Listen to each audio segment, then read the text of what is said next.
Hello, everyone. Welcome back to Dropped Frames. It's Sunday, and we have to start the show off with an apology. That's right.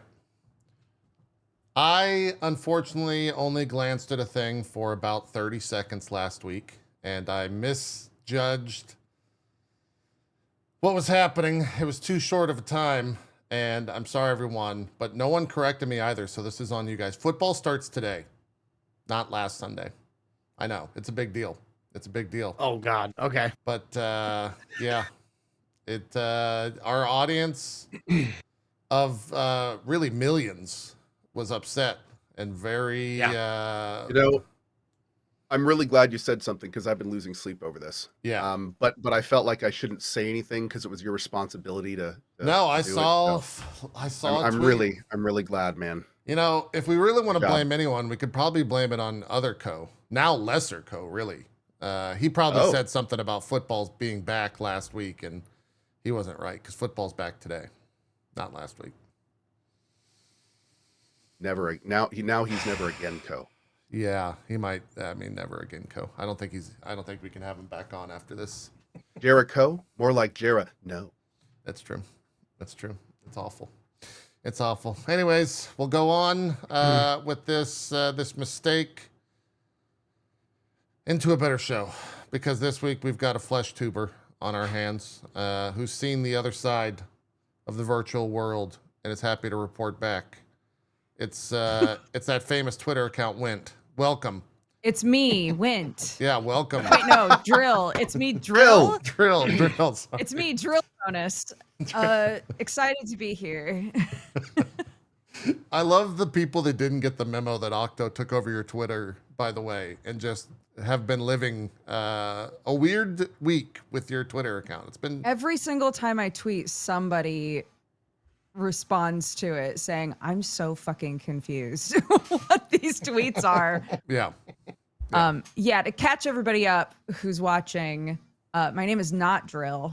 I'm Dodger, actually, but I did a subathon, and our good friend of the show, Octopimp, who is known for making just absolutely heinous names on Twitter, Steam, especially in tournaments he goes to. Sometimes they're censored. It's a mess. No, they actually have told him, we're not going to stream your games because your name is too offensive. They censor him. Yeah. They are very offensive, to say the least. Wow. They are. Okay.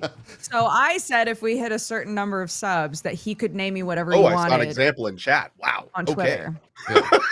I can see. Yeah. Yeah.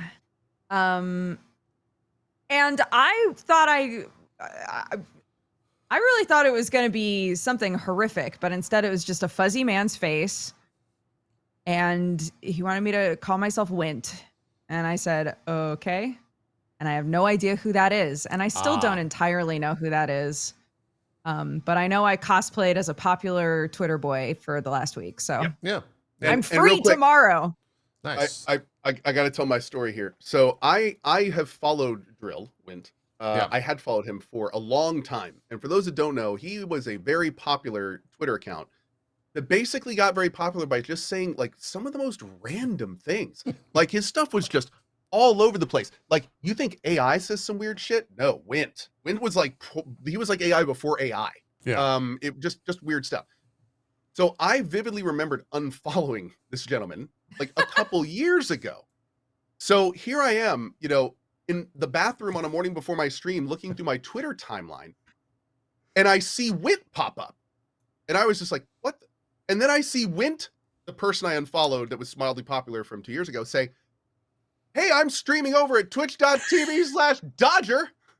And I was sitting there for a solid 20 seconds what timeline have I crossed into? Because she changed the profile picture, her name. Yep. So I'm staring at my phone, just how does she know him? How am I following him again? How did this crossover happen? What is going on? And the best part was, I then clicked on it and I was like, oh shit, this is Dodger. And she actually had a little tweet kind of explaining what, and I was like, oh my God.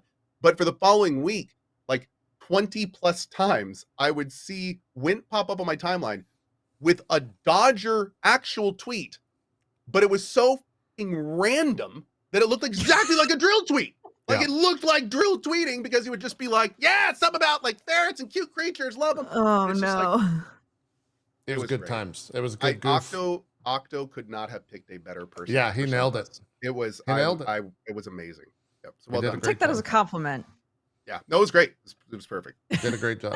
The Yeah. fact that you didn't know who it was is what made it so funny. If you had, I feel like it wouldn't have been half as funny. But that was again. Yeah. I don't know. Did he check if you knew who it was before he did that? Out of curiosity. No.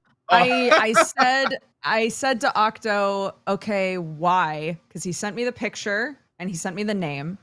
And I said, why? And he goes, that wasn't part of the deal. So He's fucking I right. just did what I said I was Yeah. gonna do. It's like it's not like looking it up is gonna make a difference. Yeah. It probably just would have confused you more, to be honest. It might Like, have. he's such a yeah, weird it guy might have made already. it worse somehow. Yeah. Absolutely. great. Yeah. Without question. Without question. GG. Yeah.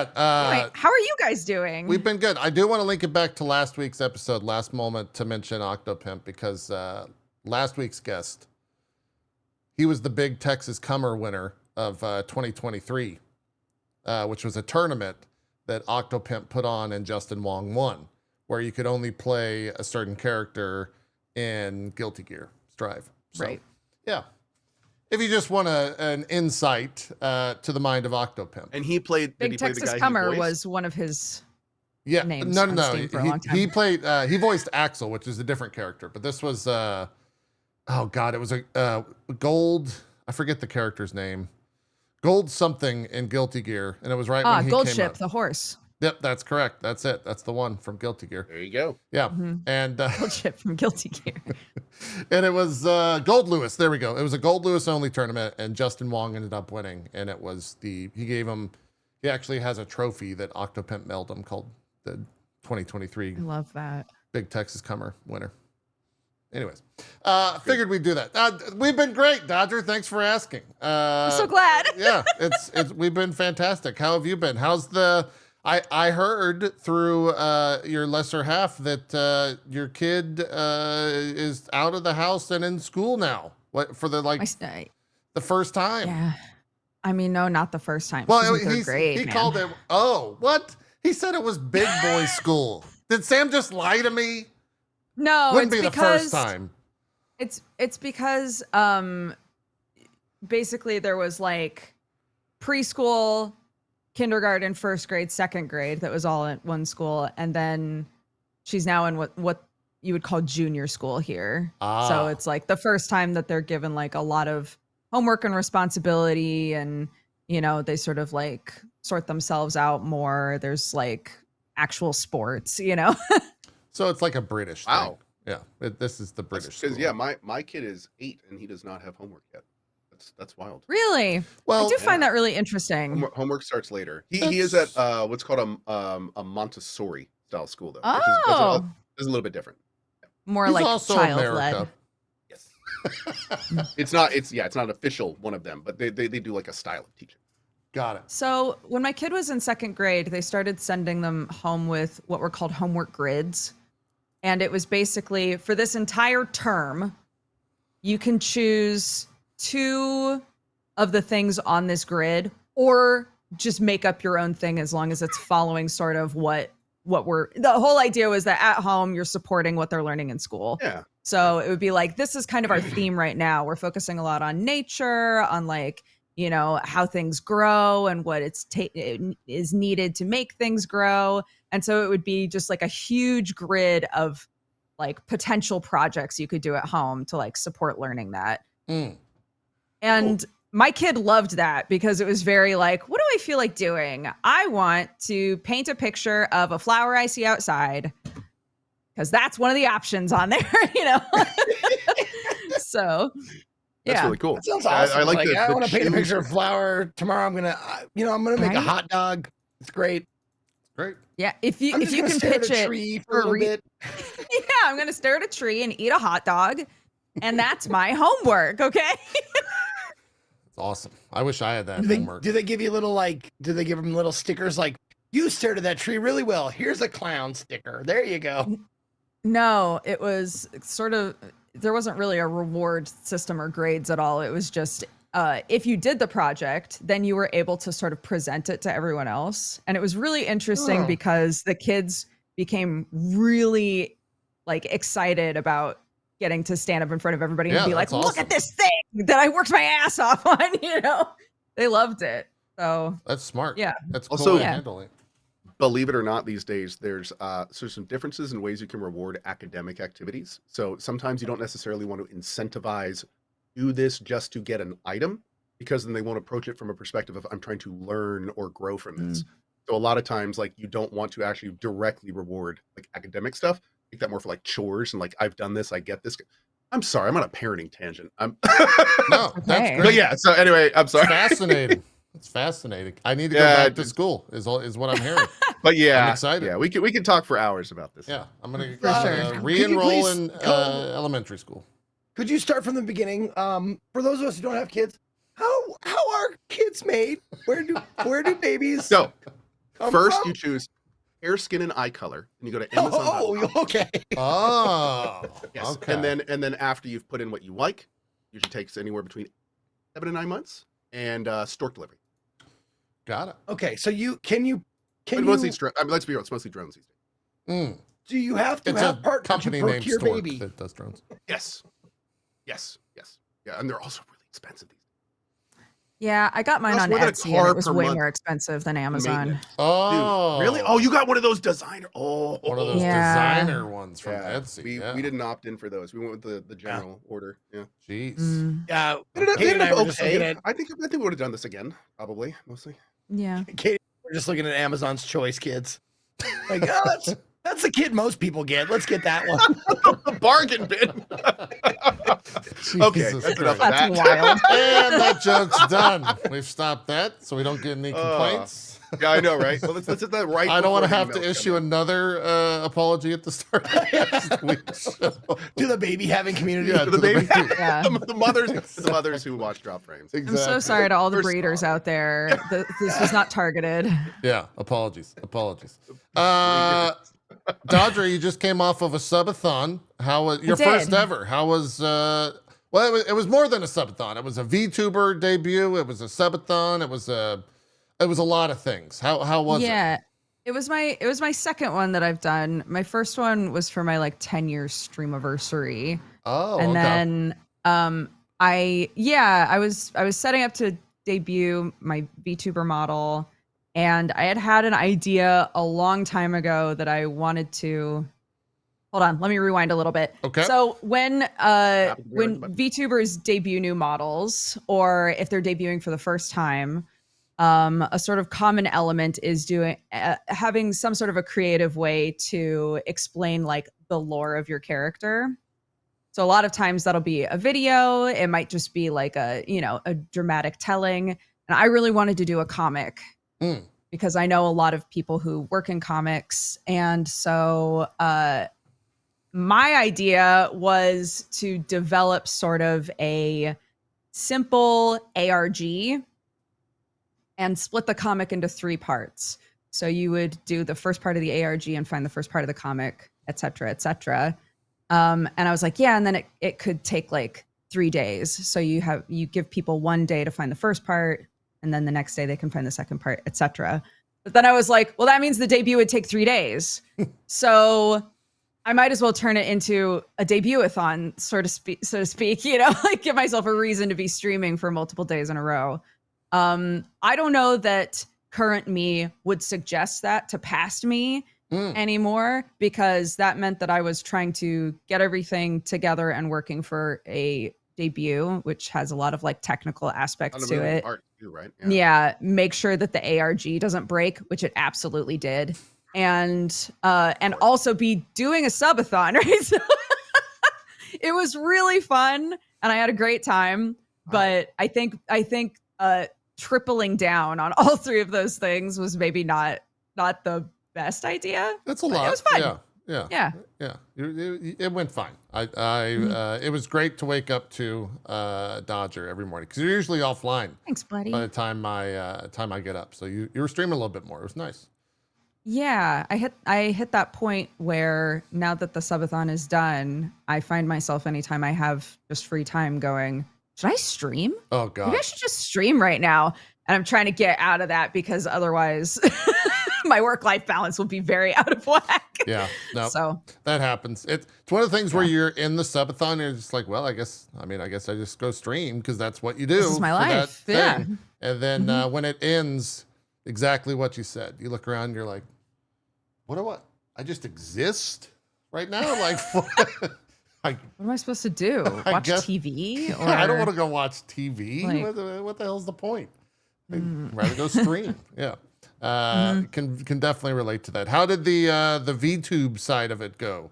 The tubing side. It went good. What's the verb here? VTubing, is that the verb that I'm VTubing? Okay. All right. Yeah. What's the You could say tubing. I think most people would know what you meant, although the V is the part that implies what it is. Yeah, tubing might be going down a river though. I think there's some places that's not the best thing to tell someone. No. Okay. No. All right. Yeah, I think that's a phrase somewhere. Okay. Is it? Yeah.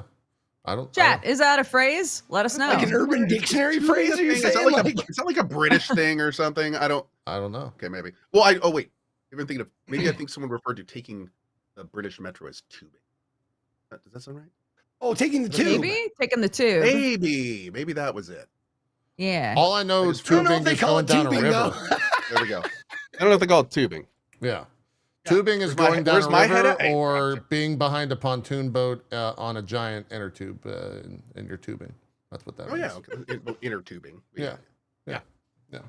Dodger, how did it all go? Any pointers? Is someone who may or may not have a debut at some point because of a recent subathon? Any pro tips? Any pro tips? Gosh, I don't We're know. talking about Cohh's avatar, by the way, not mine. Oh, Yeah. sure. Okay. Yeah. Oh yeah. Yeah. Oh, thanks for asking that for me, JP. Really appreciate that. Looking at that. If it's going to be your first time using a software like VTube Studio, you'll want to figure out how to use all of that stuff ahead of time, whether by hopping on a Not in call the with- moment. Not in the moment, dude. There's shit. so much on the back end, and I was so confused. Okay. So bless to my lovely friend Summer, who hopped on a call with me and was like, I will tell you exactly what to do. Just do all of these things. Because it is more of a tech heavy thing. Yeah. I have a program on my phone that is a motion capture program that captures my face. And then that goes to a program called VBridger that sort of like turns it into a character. And then that gets ported to VTube Studio that then puts like that information onto the actual model. And yeah, it's a lot to learn how to do. How Is there a whole rig you have to put on?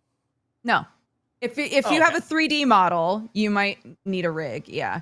But 2D models sort of fake 3D at this point. Like the 2D models are done so well that they feel very 3D. You can turn quite a bit with them.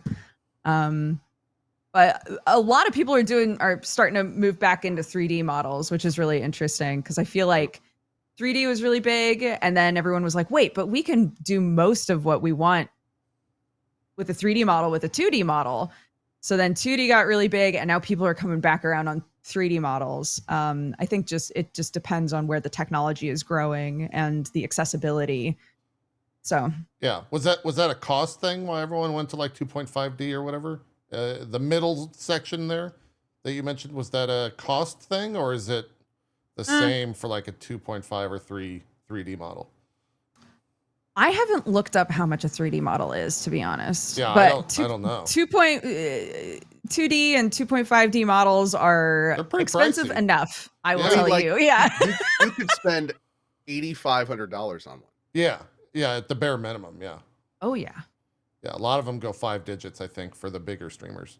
And they're like debuting every couple. They have like a new model. It's also every couple like of months.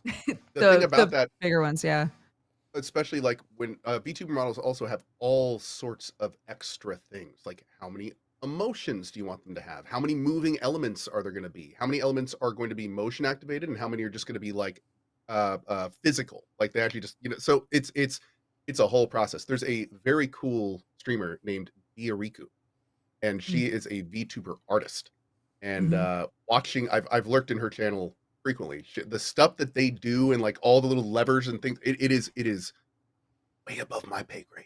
It's Yeah, very, very complex stuff. So, I mean, they were talking, just like you said, like if somebody orders a relatively middle of the road model, but has like all sorts of animations, all sorts of different face stuff, like that can run right into 5 figures. And it's not even like visually for super sure. impressive. You Yeah. can just do all sorts of stuff.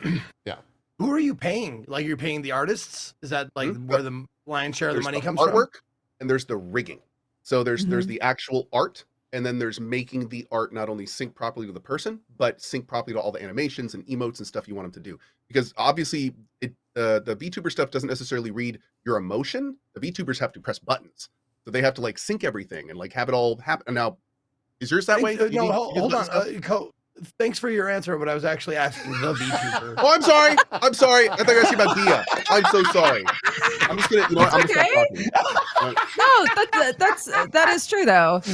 There are so like I might have had to look into this recently for a reason. So.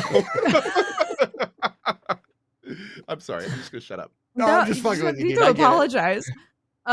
Yeah, so the art and the rigging are typically separate. The person who did my model, Roxo, is lovely. He did both. He did the art and the rigging. So you can find people that do both. The other thing that I wanted to say is honestly, like I have a couple of toggles, but I did not get very many because I've learned at this point that I don't use them. I just try to puppet the face as best I can with the motion capture software. Yeah. I've realized if I have like arm, like some people have a bunch of different like arm positions, I won't bother using those. I know myself, right? And they are a lot of extra cost. So one of the other things that I would say if you're like interested in VTubing is there are a lot of free or like kind of cheaper pre-made models that you can get and play around with. You can see what it feels like to try and puppet a face in that way. But also it will give you an idea of like whether or not you really need those extra bells and whistles, you know, because you might not. And they do all that stuff nickel and dimes. Like it gets so expensive the more stuff you add on. Yeah. Yeah, I have Elu and I think Vanilli, who also did Strippin's rigging. Vanilli's great. Yeah. I've got the two of them kind of having a conversation in a Discord channel about the model, and I'll just poke my head in and be like, I don't know what any of this shit is, but keep up the good work, guys. Yeah, you guys seem like you really know what's going on. So they're planning meetings, and I'm just like, I don't. Sure, let me know when you need my input, guys. They're like, shut happy up, for man. you guys. JP just wanders in every once in a while. I was like, here you go. There you go. There you go. It's a whole nother Talk to world you later. I tiptoed into, and it's awkward. It's weird. I had a question. As far just is it easier or more relaxing, or does it take some of the pressure off you when you're doing a VTuber? Because I'm sure there's a misconception there, because I would think like not having your actual body and face on the screen would take some of the pressure off, but I don't know. That's why I'm asking. So how is it? I started doing it because I realized that I've been on camera for so many years at this point, and I have a kid now. We've, bought a house, and I was like, I feel differently about my privacy than I did in the past. Sure. And it seemed like a good option to be able to stream and not have to worry about turning on a camera like this. Not have to worry about that, not have to worry about my kid walking in, not have to, like there were just so many variables that suddenly became non-issues with using a PNG or using a model. So that was initially, why I was interested in moving into that. And it turned out to be really fun. Like it injected a lot of creativity, I think, back into me. Because I was talking with Jesse about it on Geekenders, and he was like, it's kind of like you got to make a D&D character and that's just who you stream as. I was like, yeah. Sure. Yeah, I got to make a character, but because I've been on camera for so many years, again, it didn't make sense for me to be like, and now here's a totally separate thing from me, right? Like the character kind of had to be me, but fantastical, right?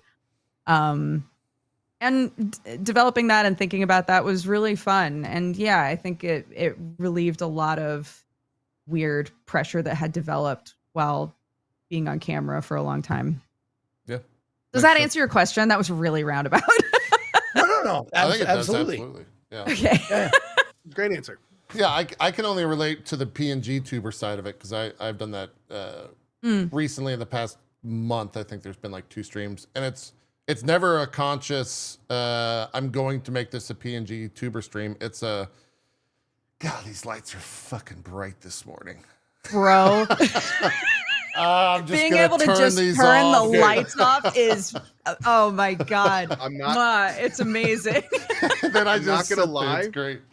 I have actually thought of that exact same thing when playing horror games. Yeah, dude. Because it's Yeah. kind of messed up when you're playing a horror game and you're in a super dark area and you've got these 2 giant suns like beating down on you. It kind of messes with you a little bit. Like I've actually wondered, like, that's interesting. I mean, for me, it like my actual when I'm playing a game like Cyberpunk was a great example. I've been playing through Cyberpunk's DLC recently, and the game is like so dark, and there are so many moments where you're just kind of in darkness that when you have these giant lights on, I can't see shit. But the second I turn them off, I can actually like see what's happening in the game.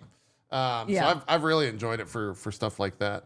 And it's also I don't get this as often as I would assume some other streamers get, but it's nice when people just can't join your channel and be like, man, this guy's nose is real red. Yeah. Oh, The man, big ones for me, he's my got the same 2 big shirt on ones. from 2 weeks ago. That's fucking Oh, weird. dude. My 2 big ones, my entire life on camera and streaming. Number 1 have been, you look so tired. Yes. Yeah. Oh, I get that am. all. And yeah. Yes. and the second one is when I'm playing, I have a really bad like focus face. So I'd be like, is she mad? What is she mad about? I'm not mad, I'm just focused. Yeah. Now I'm So- mad because you said Now that. I'm mad because you brought it up. Yeah. Yeah. No, we've dealt with this for as long as the show's been on. If 2 people in drop frames like this show are talking to each other and the other person is kind of taking a back seat because they didn't play the game or whatever, you look bored. Yeah. You look bored. Oh my God, he's Oh tuned my out. God. So tuned out. Everybody's tuned out.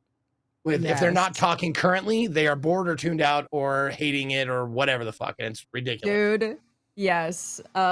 Like when we used to do co-optional and now with Geekenders, if Jesse's talking to somebody else about something and I glance at chat, seeing somebody go, "Wake up, Dodger."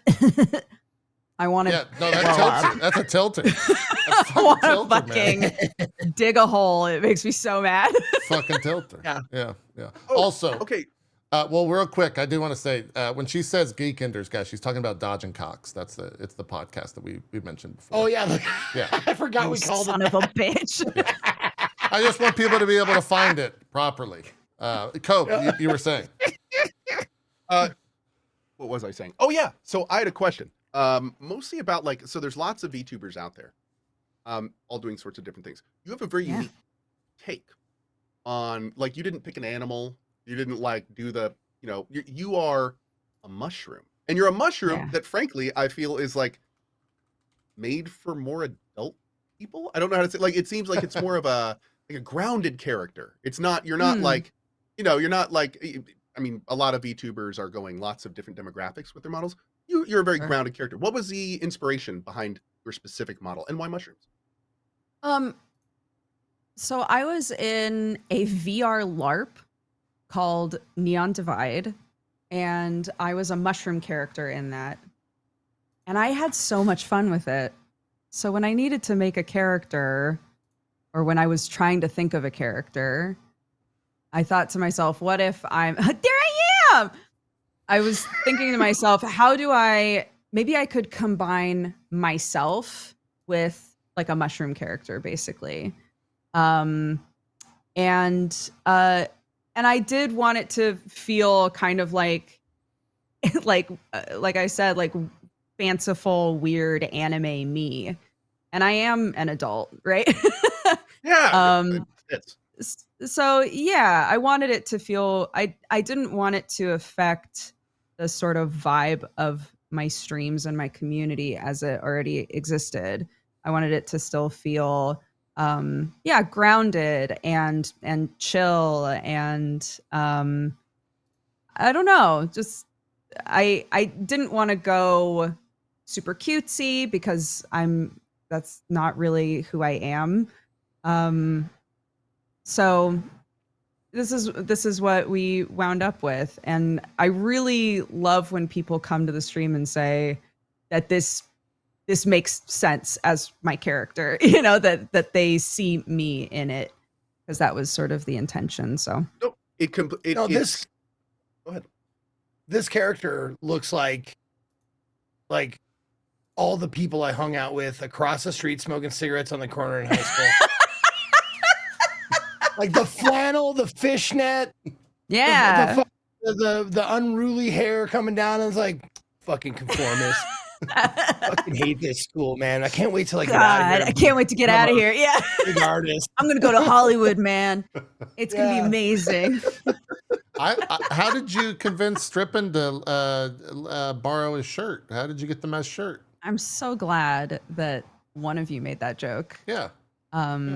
Yeah, I took Sam's mesh. That is the lore reason that I have it. Got it. Okay. On the character. Fantastic. I like it. Fantastic. Yeah. Yeah. I'll let me dig up that photo here real quick while you, Cohh, I think you had a question, and I'll bring up. No, Zeke asked it. Where he that? Okay. Okay. Gotcha. Does the character have a name? Like it has its own identity, yeah? The parasite, the mushroom does. The fungus is mushy, but the streamer is just me. You're not a mushroom person. You're a human with a parasitic mushroom I on your am head? me. I am me, Dodger, and I have I'm in a And like the brain slugs from Futurama. Yeah. Oh, see, is that what's happening to Toad? maybe. Well, Cohh, here in the Holy U.S., shit. the most RFK has a worm. Oh, shut up. Here's a mesh shirt. Quick distraction. There it is. That's his shirt. He Oh my fucking hates God. that shirt. Yeah, he hates that shirt so much, and it still is in our house. It's true. Yeah. Mm-hmm. Yeah. He swears I it want him wasn't to go mesh, away. by the way. He swears it was the Flash. What? But What else would it be? It's definitely mesh. I You mean, can look at see those the holes. tank Those top holes. under The it. holes are like Come on, man. way too big. Yeah. No. Sam. Ripping. Anyways. Yep. Anyways. Yeah. I think we just ran Space Marine with that guy. I know. You were showing me that picture earlier, Dodger. Well, they keep, it's secret for a reason. It's not like it's hard to. Well, it was you really secret. gotta. Now it's a part of a VTuber model. You got to dig for you can't just Google search stripping. You got to mesh develop shirt. lore, Cohh. Yeah. There has to be layers, There we you go. know. I love it. Yeah. It's fantastic. I'm super curious about this whole setup of being a parasite. Like this mushroom. Does the mushroom have its own voice? Do you want to read the comic? I can send you the comic. Yeah, she has a debut. I would love to. Yeah. Can you pop it on the screen? Yeah, let's see it. That's awesome. Oh, sure. Hold Yeah, on. send it I to will me on link you Discord. to Yeah. Manda. If any of you guys know who Manda is, Hell yeah. she made the comic. I wrote it, and then she thumbnailed it, and then drew the Manda whole of thing. Overwatch and Riot Yeah. Games fame. No, Overwatch, comic artist, etc. Yeah. Yeah. Big deal, Manda. Um, I think is that's what her artist name is. Okay. I think cool. that Nice. link should work. Yeah. I see you got So, yeah. Wint. Oh no, this is on, I thought this was coming from that famous Wint account, but this Oh, is from no. I'm so sorry. I didn't mean to confuse you. Yeah, there you go. But yeah, so this is literally a comic explaining like how I, Dodger, got infected by this like weird fae mushroom thing. Oh, So it was fun because Manda drew me, Sam, that's Clark in there. Like that's my actual office. I took a bunch of pictures of my office for her. It's So cool. what is your relationship with the parasite? Is it controlling you? Is it feeding on you? Does it make you live? It read the comic, Cohh. She just Oh, told me. I should read the comic. Let's read all the comics. it's, Bring it up. It's like a fungus that attached to me and is trying to gain the strength to be able to build its own body, but for now needs a body to like exist in, essentially. I thought this was gonna be like one or this goes on. This is like a full thing. Yeah, it's like a Amanda 10-page killed it. thing. What the hell? Yeah, it was amazing. And some of the pages she like Holy went really hard on and Yeah. would send it to me and be like, I'm a fucking god. It was That awesome. sounds like Amanda. Yeah. But yeah, I'll it post turned in out chats. amazing. Yeah, so that's what I did in lieu of like a lore video because I love comics. And the idea of doing a comic and potentially like setting the tone to do follow-up like stories as comics, I loved that. Yeah, that's fantastic. Yeah. Just gonna post over there. Fantastic. Cool. I linked it on everyone's Twitch chat if you want to go partake in Aw. the Dexbonus VTuber lore comic. Thanks, buddy. Yeah. And now you're on the other end of it. Will you use the VTuber for every stream? What's the, like, how are you going to manage that? So Sunday, the joke is that Mushy takes the weekends off because I have Geekenders on Friday and then I take Saturdays off. And then Sunday I do Sunday afternoon Duger, which is on camera, but everything else I VTube for. So it's still a blend. I'm still not exclusively off camera. Have you found that you have like potential new audience now that you've swapped over into the VTuber world? Definitely some people have shown up just because they love VTubers. But again, because there is such a gradient of aesthetics and types of VTubers at this point, it doesn't necessarily mean they're going to stick around, right? But you still get new viewership for sure to just kind of check out your vibe and see if this is what they want, just like with any other community, I think, you know? Yeah. Are they finding your channel through, are those tags? Do they surf the tags of Twitch or do you have no idea? I have no idea. Okay. I do know that when I posted my, hey, I'm going to be debuting thing, that someone posted it on like a VTuber subreddit. Oh. And a bunch of people were like, oh my gosh, Dodger's a VTuber now, which was very sweet. And all of the response there was very kind. So, yeah, I suppose it could be getting shared in some, VTube community spaces that I'm not aware of. I don't really know on the back end how much tags help with streams anyway. So, I have a Jack Black tag and that it helps everyone. Every like day, everyone's like, oh my God, is this Jack Black? I'm like, yeah, that's me. My mods did that. I had no. That's a good grift. I should put Haley Williams and Paramore as there tags. You go. Yeah, that would be. Before this, I just told him told everyone I was Tyrion Lannister's bigger brother. There you go. I like that. It could work. I get a lot from closed captions and ADHD. Those are my two big tags that I get the most like influx, I guess. Yeah, I think in the dashboard you can see like what tags are pulling in X amount of clicks or whatever. So there's some data there that you can pull. I never thought to put closed captions as a tag, I don't think, but I should. Yeah. Yeah. Add it in there. Do you have an extension for it and stuff? Yeah. Yeah, it works. I've wanted to figure out a good way to, Because I think one of the drawbacks of most closed caption systems are that they pull from your microphone. Yeah. So they are Yeah. closed captioning you, but potentially not the people that you're on a call with, or I'm on a D&D show where we do like a weird finagled thing with like a Google like voice call, or a Google Meet. And then it's like hooked up to a closed captioning system that then like shows who is saying what in like a thing. But it's such a pain in the butt. And I keep thinking to myself, there's got to be a better way to do this. I just do not know enough about that stuff to have any idea how. Yeah. So we here on the show. No, it's never perfect. Like, even though I got like the program is getting, it's gotten better and better. It's still like, did you just say Arkansas watermelon? What the hell? What the fuck is Yeah. So is that a Twitch thing, or are you running that locally? The like captioning service? Yeah, I'm using a plugin. Oh, OBS. so it's a plugin. Okay. Yeah. So we like on this show, everything, or at least the audio setup is everything routes through just one mic input onto the streaming PC. So I wonder if it would take smart. I wonder if it would take everything for the captioning. It does for me.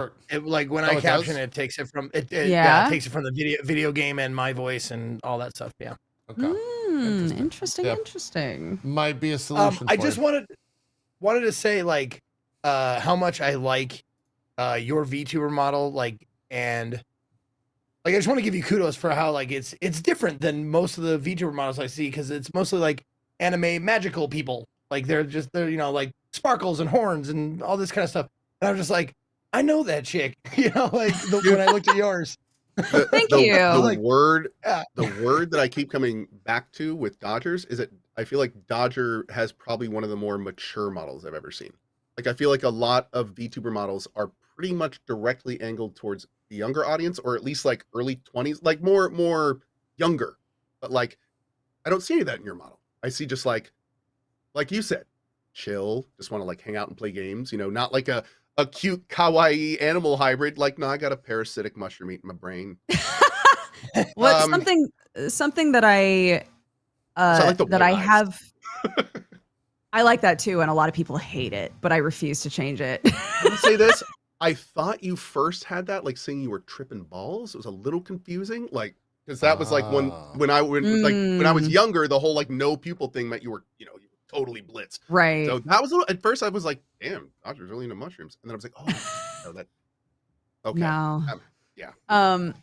No, what I was gonna say though is kind of going back to what a big gradient there is with VTubing. And again, I'm very new to like the VTubing world in general, but I have come to learn that there are so many different styles of VTuber. A lot of people are not doing anything even remotely close to an anime style. There are people with very painterly styles. There are people that have like, Ren and Stimpy-esque like Western animation styles. Like people are doing all sorts of really cool stuff with it.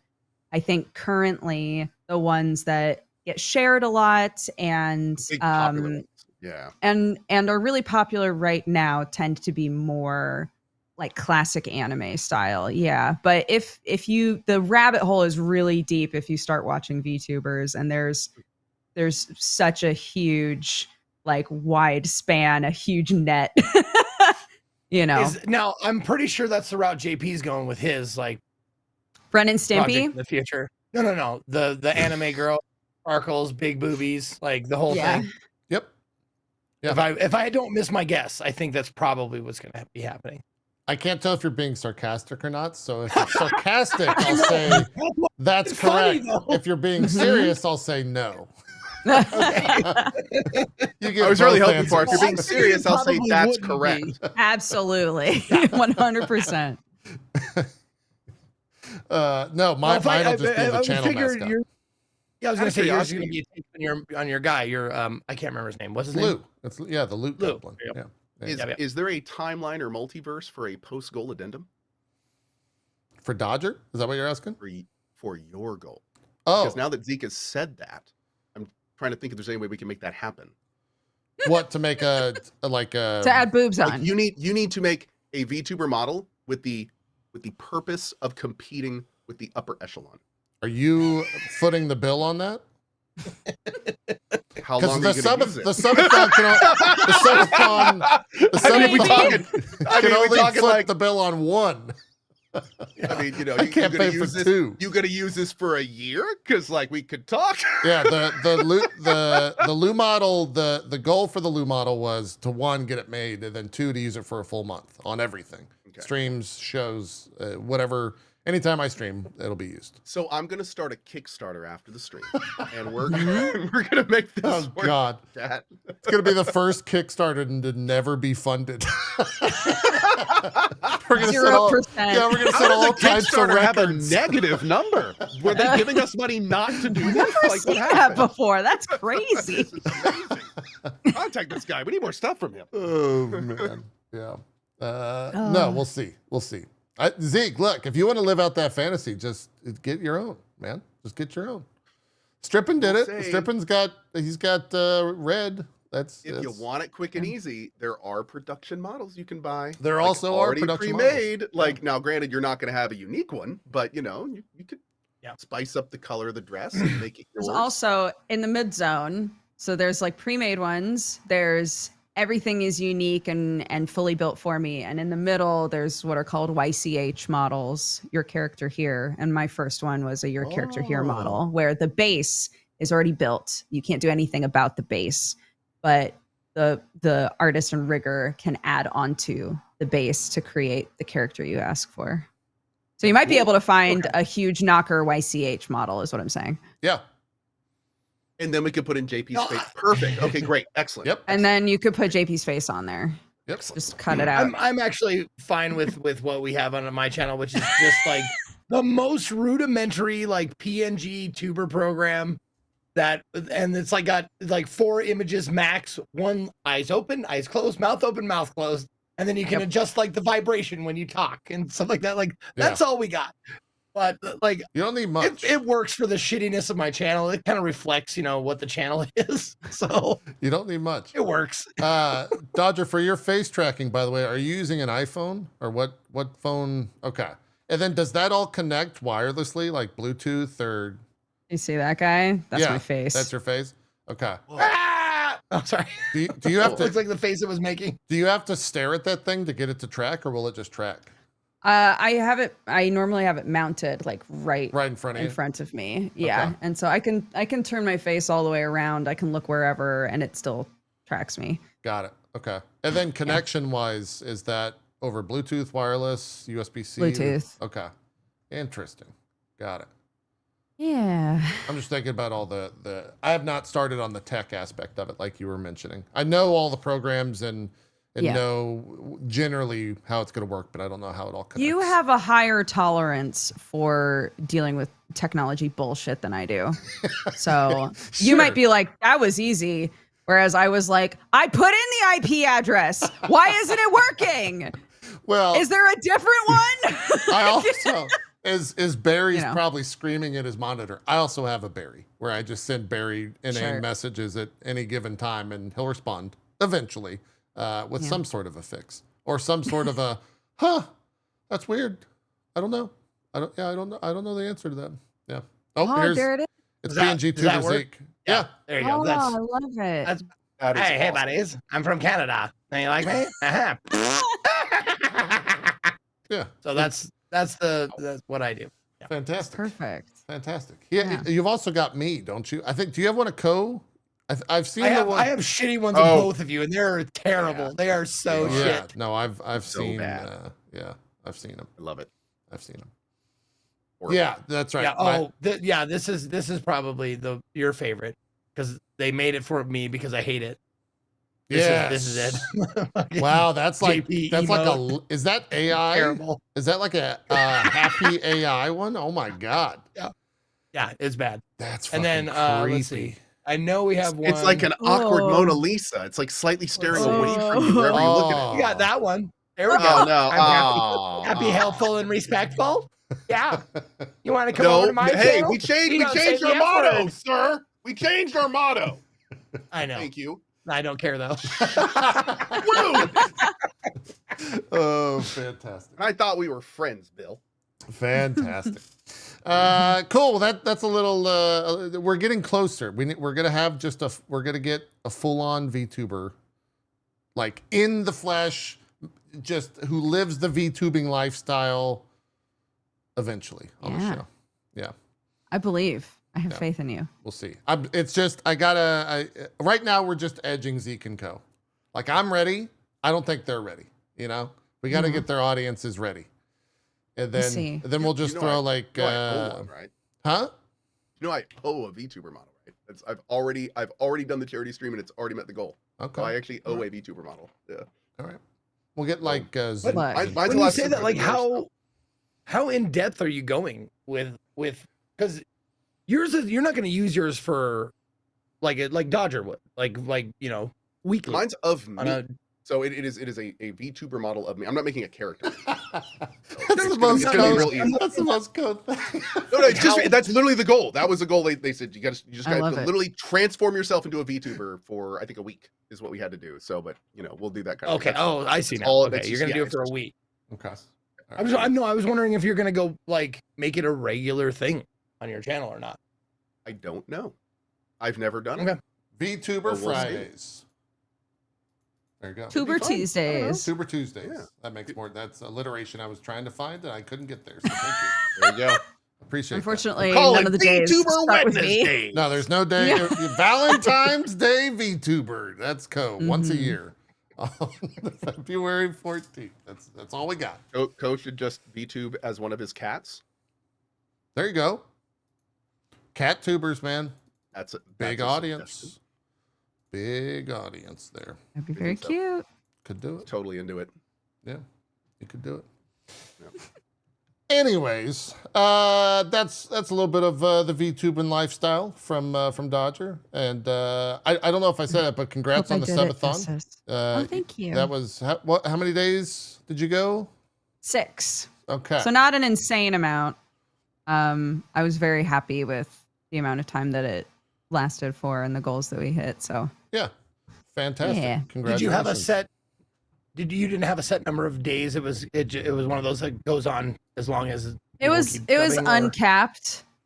But to be That's honest, smart. I was like, I can't imagine this going on. Maybe that was dangerous of me, but I was like, I can't imagine this going on for more days than I would be willing to do it. It sort of worked out perfectly because it ended right before my kid's first day of school. So I was able to get a good night's sleep, get up, help her get ready for school, take her to school on her first day and all of that sort of stuff. So I was happy to be able to do that. Fantastic. Yeah. Yeah. Cool. And it also kind of worked out because you've been playing Silksong away from well, still on stream, but away from the subathon. Yeah. I haven't played a ton, to be honest. Yeah, Cohh's played 30 minutes. Oh, okay. I am, and for the record, I know everything about the game, and I have full authority to speak on it. Okay, great. There's Yeah, a lot to unpack there, but go ahead. I am not the sort of person who, when a big game release, it's good to know your limitations. When a big game drops, I know that I'm not going to be one of the first people that everyone is going, I can't wait to watch Dodger play Silksong, right? Yeah. There are people that say that, and that's lovely, but generally in my mind, I have to gauge for myself when a game has just come out. If I play this game, am I more than likely going to have a huge dip in viewership actually because people are avoiding spoilers, they want to play it for themselves, they already have a different person they want to watch, right? Yeah. So I said, okay, I want to play Silksong. Hollow Knight's my favorite game. So I definitely want to play Silksong on stream because I played all of Hollow Knight on stream and we recently replayed it even. But I will only play it in the evenings. I don't always have evenings free. So far I've only played 7 hours of the game. And I want to play more, but I looked deep into chat's eyes and squeezed their cheeks and said, I won't play without you. Don't worry. So,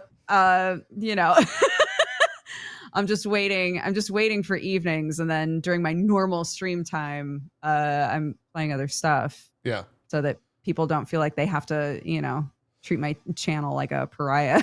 Silksong's been it's one of those things that I think like every streamer kind of knew, but there was never at least for me, there was never a sure confirmation that streaming brand new games is not the best thing to do. But like site-wide, like it's hitting like all-time peak highs. 560, 580,000 people playing on Steam concurrently.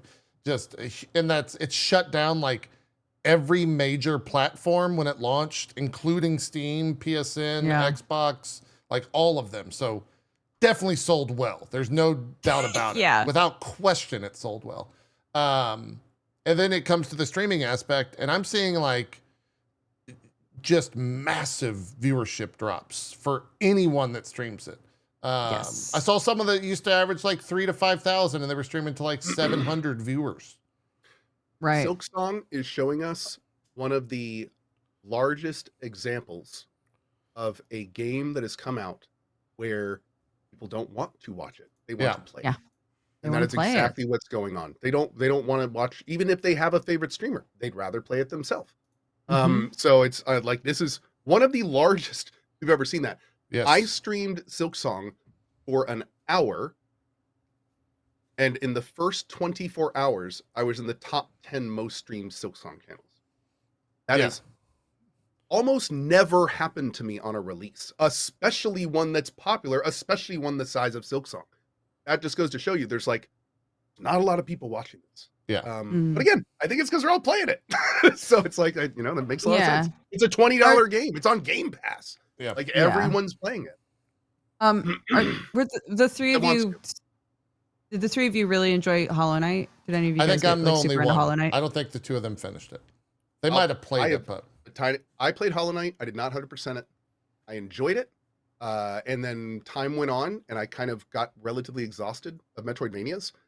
Yeah. I went into Hollow Knight 2 going, I probably am not going to like this, but I'm just going to see if it sucks me in. And I gave it half an hour, and I was like, it didn't really. It's a Metroidvania. It's more Hollow Knight, which is great for Hollow Knight fans, but I'm not really looking for this right now. So I may go back to it sometime, but that's it. And that's all I'm going to say on it. Yeah, Cohh got in trouble. Cohh got in trouble this past Cohh got in week. trouble? Why? Because people are really precious about it? No, or? here's He had an here's opinion well, no, on no, the no. internet. People love Silksong, and I did a relatively nuanced thing. I said I don't really think I'm gonna like this.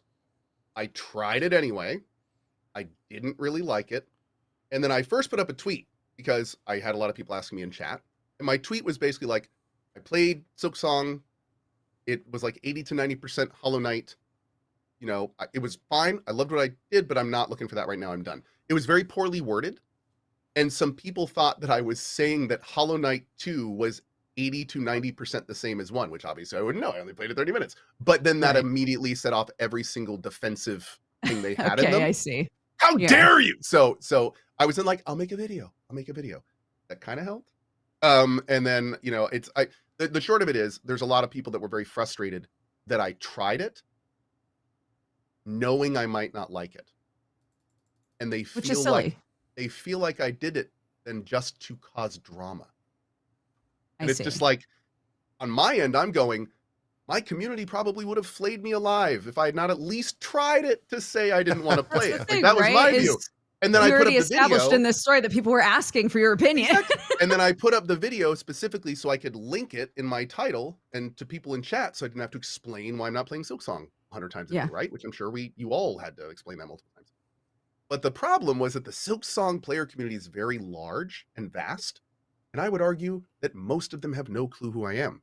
So when random little streamer here puts up saying, I played 30 minutes and put it down. Oh, they were not going to have that in the comments. Yeah, they came. Well, especially on launch day too. How dare you post an opinion after only playing 30 minutes? How does this guy, like, why does this video exist? Just like, I can't believe that, literally paragraphs of, I've lost faith in you as a creator. Like, I had to put a pinned thing up being like, dude, this video was made so I could link it on my Twitch chat. to let people know why I'm not playing a game they love, because I do this all the time.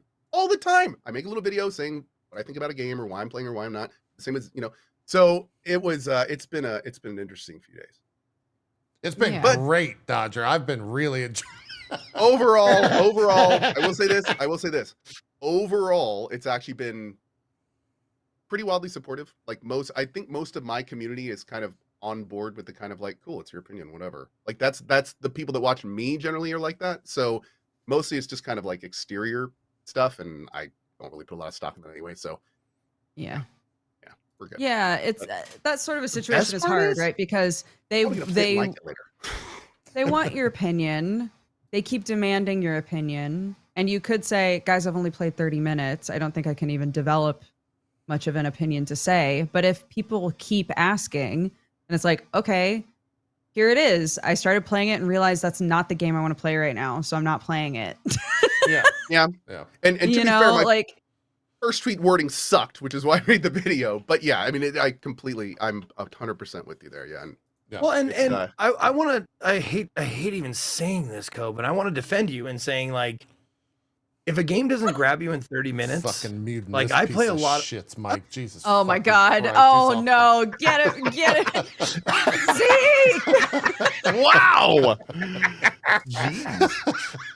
No, I honestly think if a game doesn't grab you in 30 minutes, I think it should. I really do. Like, because I play a lot of like snippets of games, and there's a lot of times when I play a game for half an hour, I'm like, this isn't the game for me. And they're like, no, you got to play it longer. It's like, I shouldn't have to. If I should know if I'm going to like the game, and that's fine. In 30 minutes, that's totally fine. I think that's a valid point. I think a lot of it is also. Oh, go ahead, please. No. All I was going to say is I also think that we're in the privileged position of playing a lot of games, and sometimes it's really clear to us really quickly if it's our type of game, and we can make that decision pretty quickly. Well, I mean, Also, especially with you, Dodger. Like you and I do a lot of similar. Like, it's weird how much like a Venn diagram. We have a lot of overlap. A lot of indie game overlap for us, and like we play a lot of different weird titles and shit like that. And over the years, you get an idea of like, okay, I know what kind of game this is going to be. Let's see if they surprise me. Okay, they surprise me. Good, I'll keep playing. And usually that's within the first 30 to 45 minutes. That what you just said is why I tried Silksong. And I think that's one of the reasons my community was so chill with it. Because like I went in going, I'm not really into Metroidvanias. I'm probably not going to like this. But I want to try it, just like you said, to see if something there is going to hook me. And the reason I stopped at 30 minutes was because I realized at my 30-minute block, I had hit my, you know what? I'm not having enough fun right now to keep searching for that thing. And I don't want to spin my wheels. I don't want to sit here. This is the first day of Silksong release. I don't want people to just watch me not having a good time when there's tons of streamers absolutely loving this game. Like, why would I just sit here and farm? I think they were doing a sub drop program and all that's like, no. I'm just gonna go do something I really want to play, which in this case is Cronos. Yeah. So yeah, it's been good. But it has really shown me that there is a large amount that's getting more vocal that I do feel is like, everyone just chill. Like, it does not matter that he does not like it. I was a little more impressed. It seems like they're starting to win that loudness argument in the comments every so often, and that's an interesting new feeling. Look, I'm really excited for Emberville to launch. Play it for 30 minutes and then go on Twitter and post a review, Cohh. Like well, here's no. And here's to go to Zeke's point. Here's the thing. Expectations are super important, man. Like, if I had gone into Silksong being like, man, I can't wait to play this. I'm super hyped for this. Like, this is going to be awesome. And then put it down in 30 minutes. Yeah. That's a different thing going in like, I'm going to give this a try. I don't think I'm going to like it. It's okay. You know what I mean? So it's like, I feel like I tried to manage, like, I thought I might only play half an hour. I would have went and played that. And I tried to say that, but that message doesn't always make it through, unfortunately. So, For sure. There's a reason I tried every time I said my opinion. I tried so hard to be like, the game is awesome, just not for me. Yeah. This is not a commentary on the game. That's not for me right now. That's kind of how it is these days, right? Like you have to try to put up walls against every sort of way that someone can attack your opinion on something. Here's the thing. If Emberville's not for you and you still try it, you give it a try for 30 minutes, I'm thrilled. Yeah, you won in that sense. I'm thrilled. Yeah, because you tried it. Like, that's all I can ask of any gamer. I don't want I don't want any gamer to love Emberville. I'd love if they all try it. Yeah. See if it's for them. And it'll be for some people, I hope. But you know, I just like, I'm sure the Team Cherry guys don't get mad at people that play it for half an hour. They're like, yo, we made this, we love it. Some people love it, some people don't. Random thing, a Team Cherry person DM'd me on Twitter this morning, was like, hey, you helped me get some art back in Twitch on a game through DJ Wheat like 8 years ago. And I was like, is this who the fuck? Yeah, no problem. Hey, yeah, I saw Cohh and Zeke weren't really vibing with the game. That's cool. So there you go. It's confirmed right there. But I saw you and Dodger were playing. Yeah, see, that's what I'm saying, man. Like it was weird because like there were even comments on my YouTube like, how much does Cohh hate Team Cherry to make this video? I'm just like, do I respond to these? I don't actually hate Team Cherry. Like, what do you even say to that? You know, like what do you? It's kind of wild. It's kind of wild. Anyways, well, on the actual topic of Silksong, yes, please. Yes. As a person who adores Hollow Knight, as you said, I am delighted that it's more Hollow Knight. I was hoping that it would be more of the beautiful hand-drawn zones and lovely music and adorable bug characters and the exploration aspect, and I got all of that. And expected that Hornet as a character would be very different to play, and she is. The playstyle is not exactly the same, but I was talking about this on my stream and during Geekenders, but there is like a weird, I think when making a sequel game, if you want things to be different, you can either be like, this next game is going to be totally different, or I'm going to take all of the things that people really liked, and then the stuff that we change, we need to do it sort of carefully, right? Because it's still, there are like the sort of like trinket system, the charms inside of Silksong are still there, but they're used differently. There are like different weapon styles, like different kind of like loadout builds that you can do. There's factions inside of the world, like different groups of bugs that you can meet and learn about. They told us a while ago that the world was going to be much bigger, and it really, really is. And from what I can tell, a lot of the things that have been complained about mechanically with playing the game, you have options as you play, you know? So, yeah. Great way to put it without saying what that is. Yeah, 100%. Yeah. Yes, you have more options as you play for what you want your play style to be. But it is true that that's one of those situations where you have to play long enough to get there. I remember when Hollow Knight came out, and a lot of people dropped it because they got so frustrated with not having maps. Some people love the like, I'm going to just get lost until I find the map guy aspect. And some people really hate that and find it like unnecessarily frustrating. Yeah. So this game has its own version of that, where it's like in Hollow Knight, eventually you have all the maps and it's easy to explore and it's easy to like figure out where you've been and where you still need to go. But it takes some like treading water first, right? And this one, I think the fight mechanics are a little bit of that, and the platforming mechanics are a little bit of that, where it's like, this is how this feels now. It's not how it's always going to feel, right? The movement's going to change, the fighting's going to change, but I'm going to have to deal with things that are potentially frustrating right now, you know? And not everybody's going to enjoy that. So yeah, I think one of the things that I've seen a lot of people, like the conversation around it, at least early on like Friday evening, Saturday morning, was the difficulty. That like the difficulty is a lot higher initially on, specifically like you meet characters or enemies that deal 2 pips of HP a lot faster in this one compared to Hollow Knight, which is might not seem like that big of a deal, but it's pretty vast when you have 5 total pips of HP. Yeah.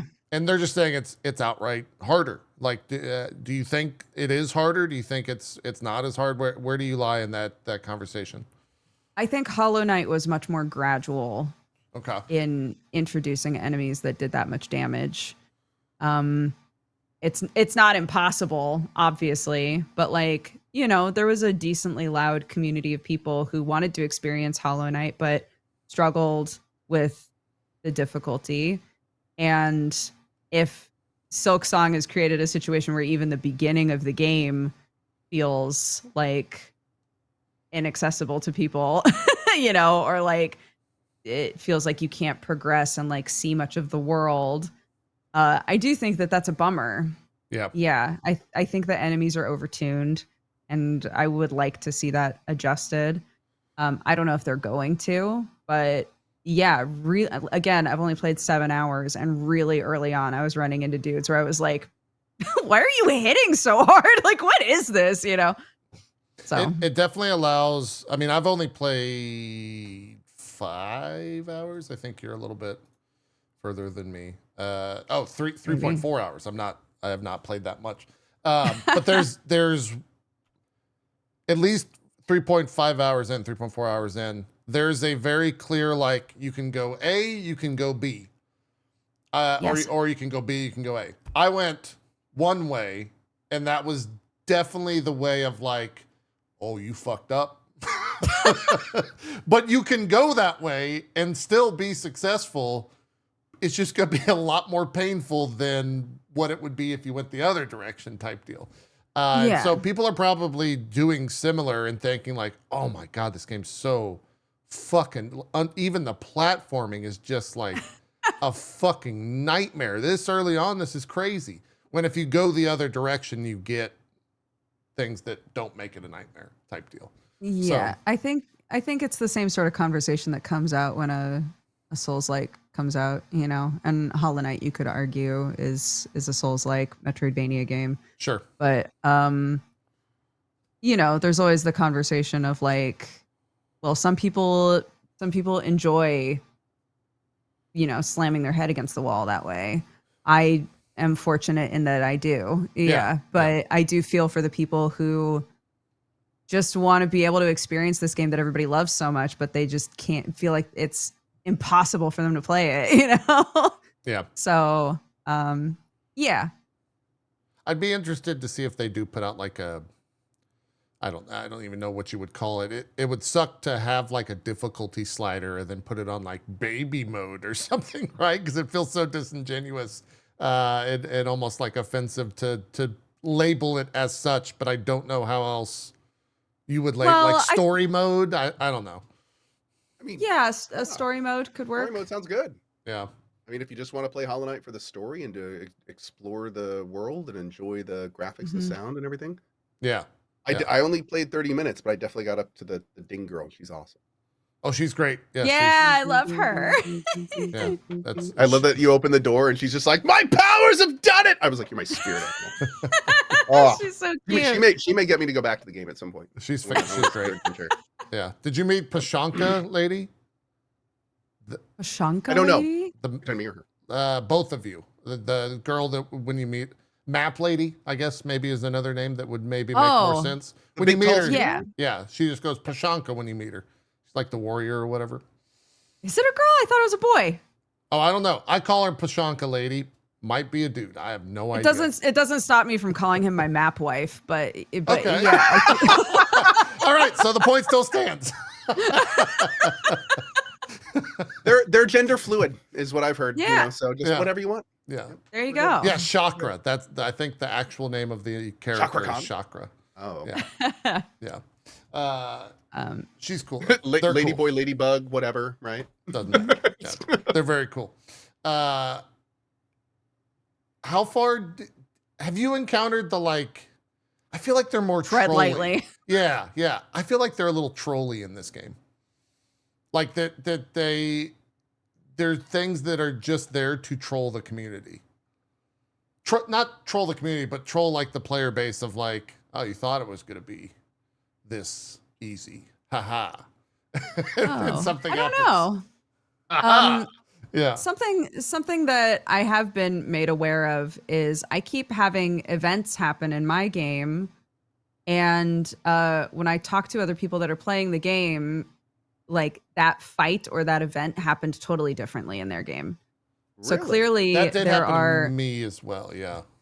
clearly there's like an order that you can, depending on the order in which you're exploring the map, fights might go differently or might not even be there. Yeah. Like certain conversations, like that person might be there or might not, depending on what you did previously. Oh.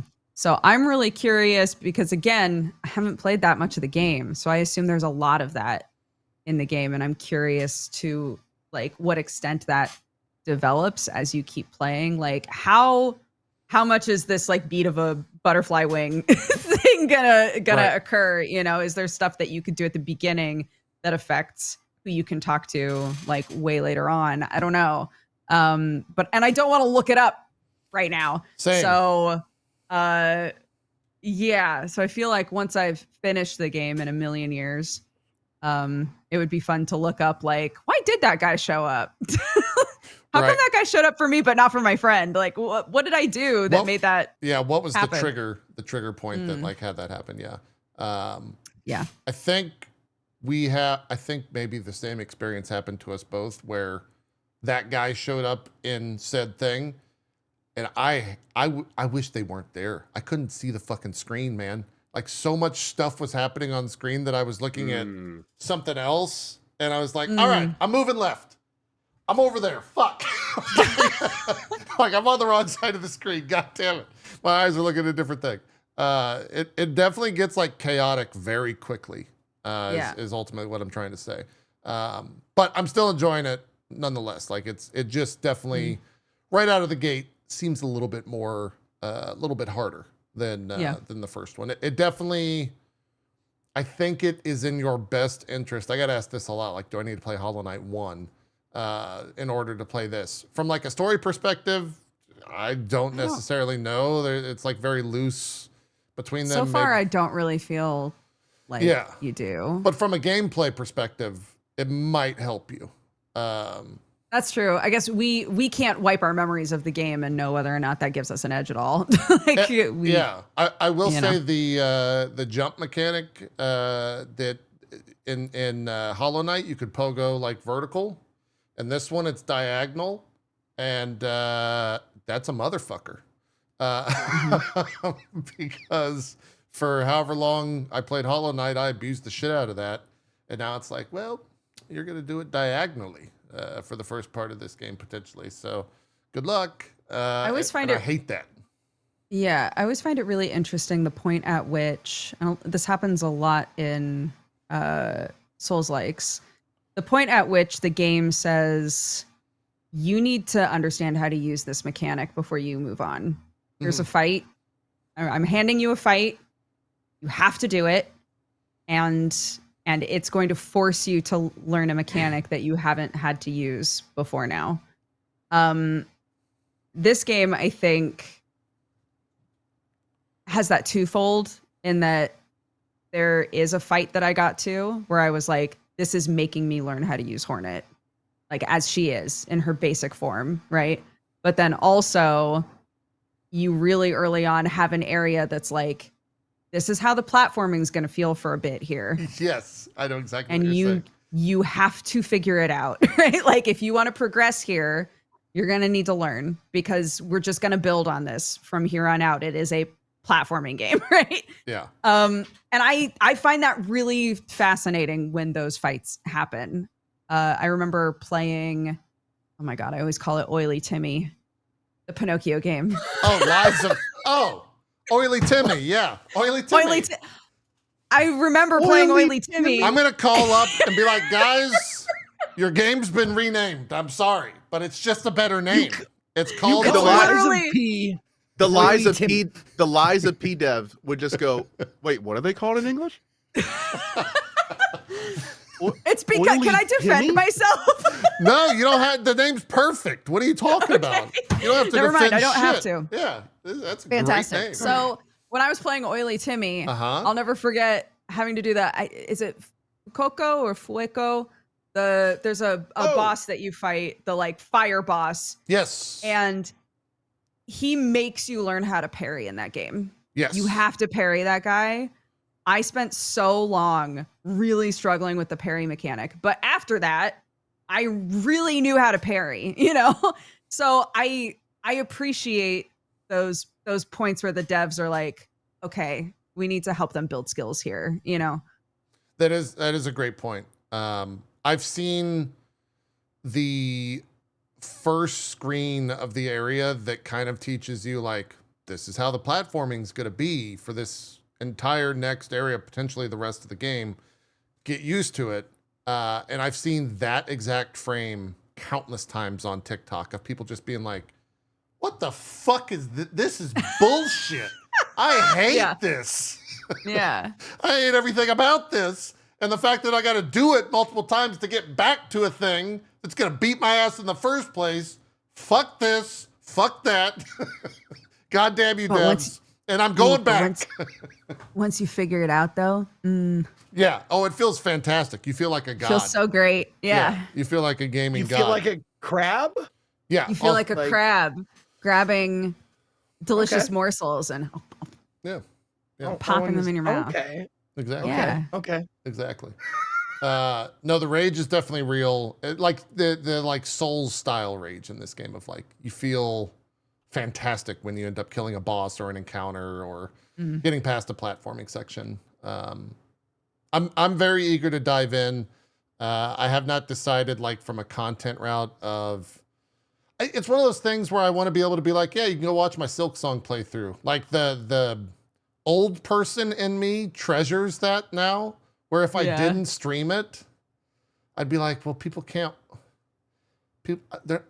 I won't have that. Like I want those memories to be like distilled, because there are some playthroughs that don't exist anymore. It's like, man, that fucking bums me. Like my Shadowbringers playthrough, it's nowhere. It got deleted in the Twitch apocalypse. No. Yeah, so I don't have that. And now all those reactions. Yeah, and now it's like, well, from a business perspective, I don't want to stream Silksong. It is not a good decision right now, maybe down the line. But I do want to stream it for the memories. So it might just be like a YouTube only thing or like a night thing, like you were saying. Because I did very much enjoy my 3.5 hours with it. Even if it was hard, painful.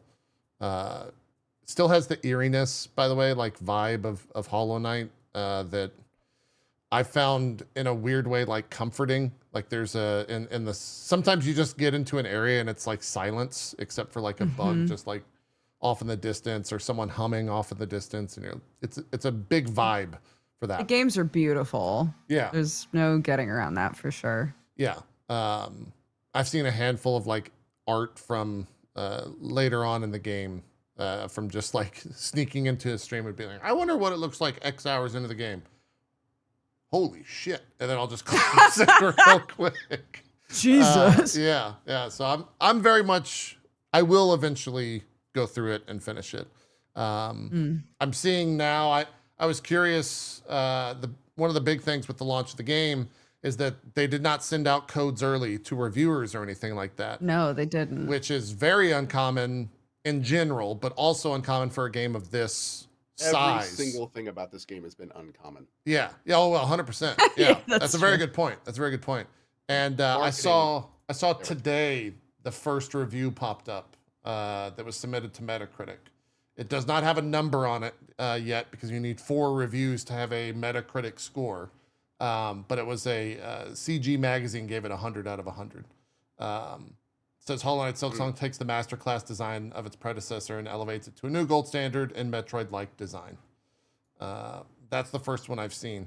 I have not really seen too many people talk about finishing it yet either, which makes me think that there's a lot of content Probably there. Long. Yeah. Yeah. I would hope so. They said it was much bigger than original Hollow Knight. Oh. Yeah. I think it's like 20 to 25 hours if you mainline it, but there's probably so much side stuff in the game that and there's probably post game stuff too, because there was in Hollow Knight, there was very difficult things that wait for you in the post story of that. I'm excited though. I'm looking forward to playing it more. I Yeah. just don't know when that's going to be. And I see The that you amount play of the same way I quality do. hours- By the way, of The hitting amount every of wall. quality hours that players are going to get out of this game for the cost is insane. Yeah, That's how people felt about Hollow Knight. yeah. So Also wild I to think it's this kind game of is on Game Pass. yeah. And to still think it had as many sales and crashed everything, like unbelievable. Yeah. Unbelievable. $20 is when I saw that was, I don't know if it leaked, but it popped up on a store first off, and everyone was like, "Is this price real? Is that they really only charging $20 for this?" Because I think they would have charged 30 and probably had the same amount of sales, but they're like, "No, it's 20 bones. That's it.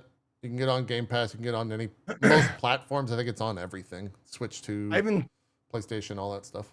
Xbox. I even saw the article, or an article, a post. I don't know if this is true or not, but it was kind of interesting to see like pirating websites are like, just buy it. Yeah, It's yeah. good. I You saw that don't too. need to pirate this. Just go buy it. It's $20. Go buy it. It's worth I it. saw on a bunch of pirating websites, yeah, the comments of That's people that were funny. like, "Hey, don't pirate this. It's $20. Just go." Yeah. We pirate stuff because they're too expensive. This is not one of those cases. Yeah. Go buy the game. Which is Honor awesome. among pirates. Yeah, That's right. Honor among thieves. That's crazy. That's crazy. Love it. Do you mind if I ask about a totally different game? No, go ahead. Yep, Are we down to move on to a different thing? absolutely. Yeah. Have any of you guys played Hell Is Us? Yes. Yep. Yes. Lots.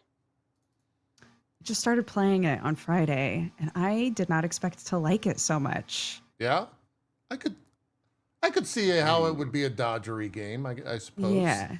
Ooh, Out of how I far see are you out of contention. curiosity? Oh no. Zeke first. No, I can see how it would be more of a dodgery game because it's a lot heavier in the story aspect than I expected it to be. I didn't know it was going to be so lore heavy and I mean, yes. I don't mean to say yapping, but there's a lot of yapping in it. They yap a lot. Like you meet a new character and they're like, "All right, sit down." And if it goes to the Pretty screen, much. because you can talk to a regular person, like just a NPC, and they say like one line.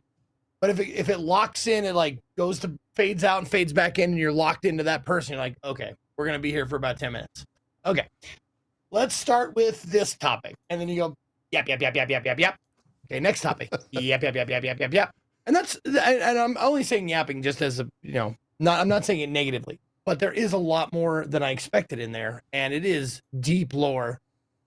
What kind of like weirds me out a little bit, I don't know if like the one thing that like kind of stood out to me, I don't know if it did to you, Dodger, but like they talk about all these, like it's a fantasy world, and they talk about like not real places and stuff, and then they mention things like Buddha Mhm. and shit like that, and I'm like, that kind of pulled me out of it. I'm like wondering why they did that, because they talk about gods that are not like that they made up in the world, like the Right. people that they worship, things they worship and stuff like The that. like And then they country that mention you're in things- has its own system and god and yeah, it's politics, systems, civil war, all this shit, and then they mention stuff like that, and I'm just like, I'm wondering why they did that. That was the only thing that I was kind of like, well, all right, but like the world building is phenomenal. It is amazing. Like the dialogue, the voice acting is great. The little pieces of lore you find, but it's just, man, it's a lot. So that's my take on it. Like I played it for 7.2 hours. I played it for a whole stream, and I liked it, but I think the story is more important. So if I go back to it, I might just take the combat level down because the combat is not super satisfying. I'll Mhm. say. Yeah. Where this game shines is the lore, the world building, the voice acting, the graphics. It's beautiful, gorgeous game when it's actually fucking lit. Because this game suffers from a lot of that, like we're in a cave, so it's gonna be gray and dark, and you have to use your flashlight. And I'm like, oh man, the graphics look so good when the sun's out, but it's rarely ever out. Yeah. So for me, the thing that was such a pleasant surprise for me, because I knew it was an action RPG, but I didn't know that it was gonna have so many puzzles in it. There's a lot of puzzling in this game. There's a lot of like, I picked up a thing, where does that go?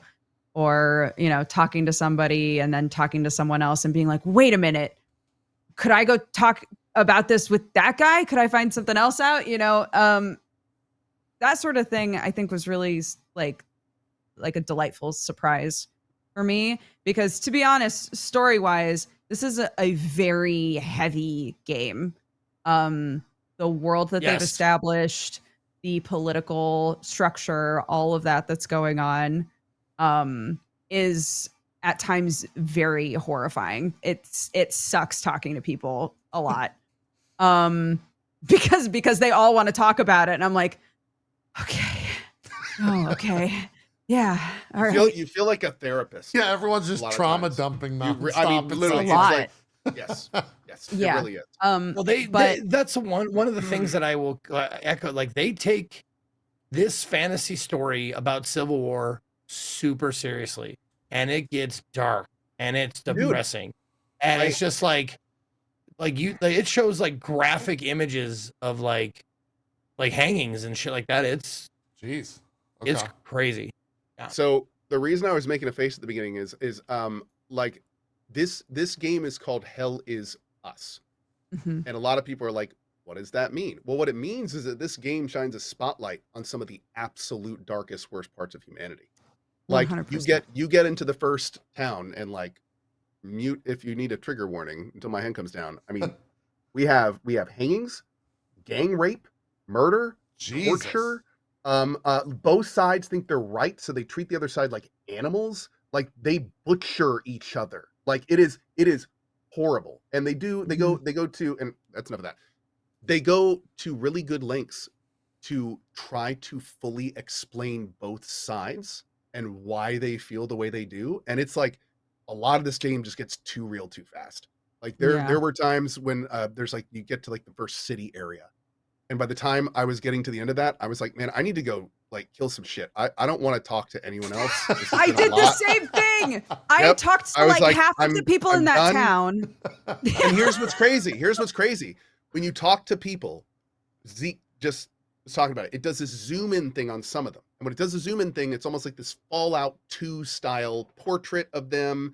They're talking to you with fully animated voices, very good voice acting. And like the left side is everything you need to talk about. It's all the important stuff, plot related stuff. But on the right side is almost every character you can talk to. You can ask them about general stuff. Like, what do you think about the Civil War? What do you think about the continent? What do you think about this side? What do you think about that side? And it gives you all this, like, I stopped doing it. I stopped doing the right side because it was just like, I just kept hearing all this horrible shit. And like, I wasn't getting a lot of like stuff I needed. It was just like exposition of all this dark, terrible, horrible stuff. And I was just like, I got to the point where I was like, I might just stick to the left side. And what's even, well, I don't want to spoil it, but I will say that the absolute darkest stuff that happens in this game is directly tied to the game's story.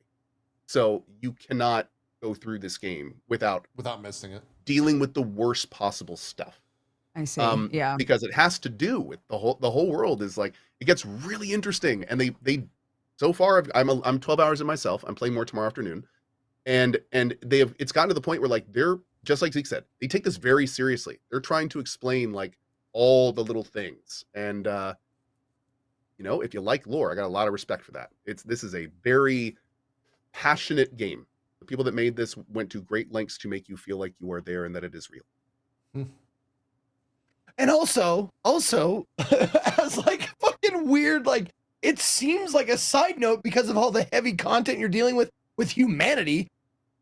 As a side note, there's these things that pop out of these big black globe things that are like alien the voguing milk people. The voguing, yes, I call them the vogers. That's exactly what I call them too. I like, what? Yeah. People always come down, what are they doing? And I was like, they're voguing. Don't yuck their yum. Notice how we've been talking about this for however many minutes and we didn't mention them yet because it's okay. Chat's been seeing it on the screen.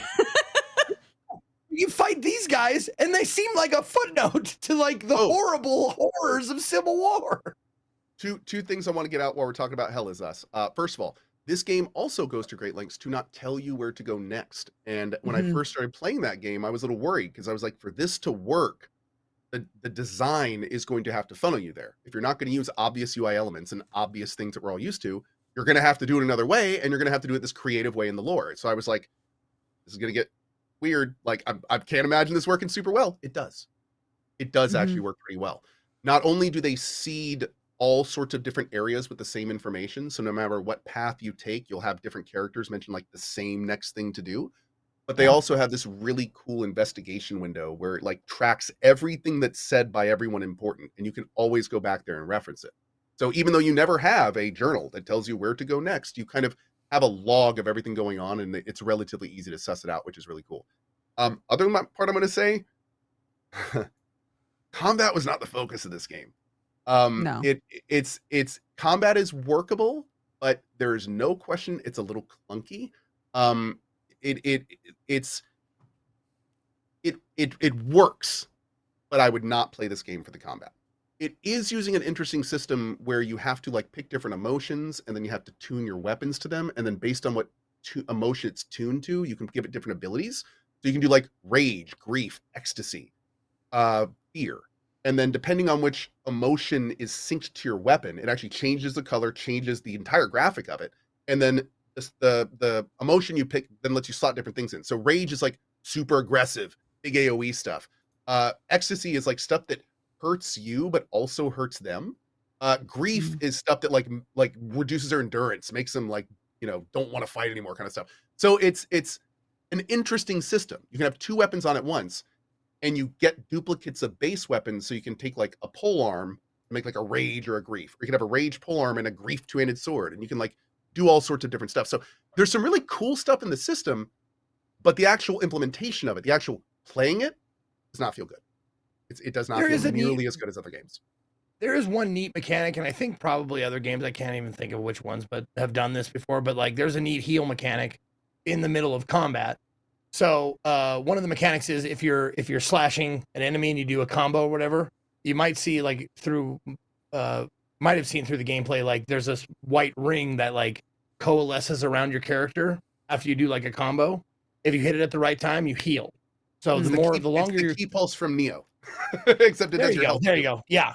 There you go. Yeah. Okay. So it's not only hit, wait for the white circle and heal the amount of damage you did. Not only is it the timing thing. If you miss it, you don't get healed. But you can heat when you start a fight at 50%. If you do a bunch of damage, it will fill your bar with health. And then if you hit the pulse, you will heal up to full. So your health is kind of constantly in flux in the game. I think that's why they're kind of liberal with abilities that will like damage you and the enemy, because any damage you do, you can potentially heal from, and like for half your bar in some cases. After a while, you stop. Once you get used to it, you stop needing like the med kits that you get to heal yourself, because you can just like find an enemy and do it.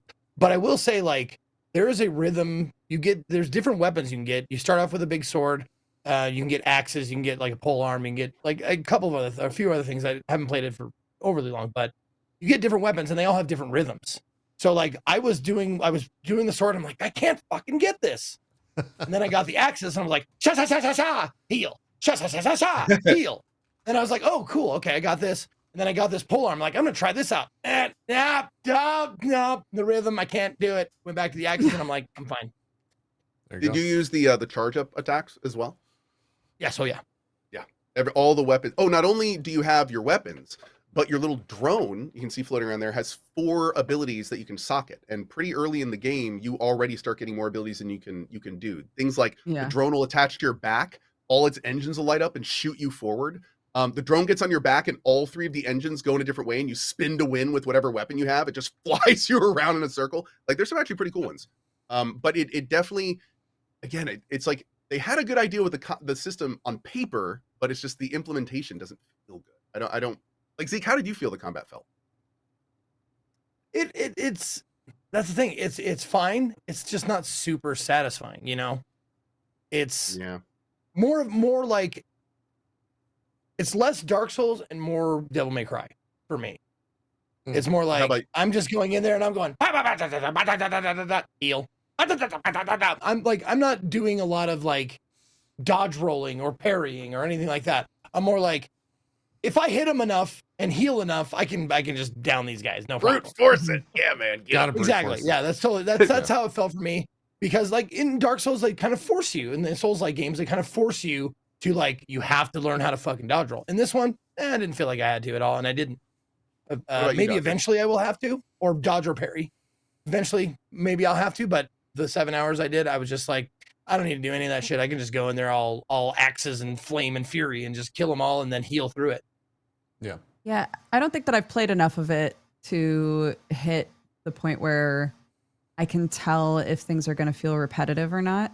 But I definitely have been presented with options for how to fight and done exactly what Zeke is saying and been like, but I can just do a charge attack and kill the thing immediately and then heal back to full and then move on with my life.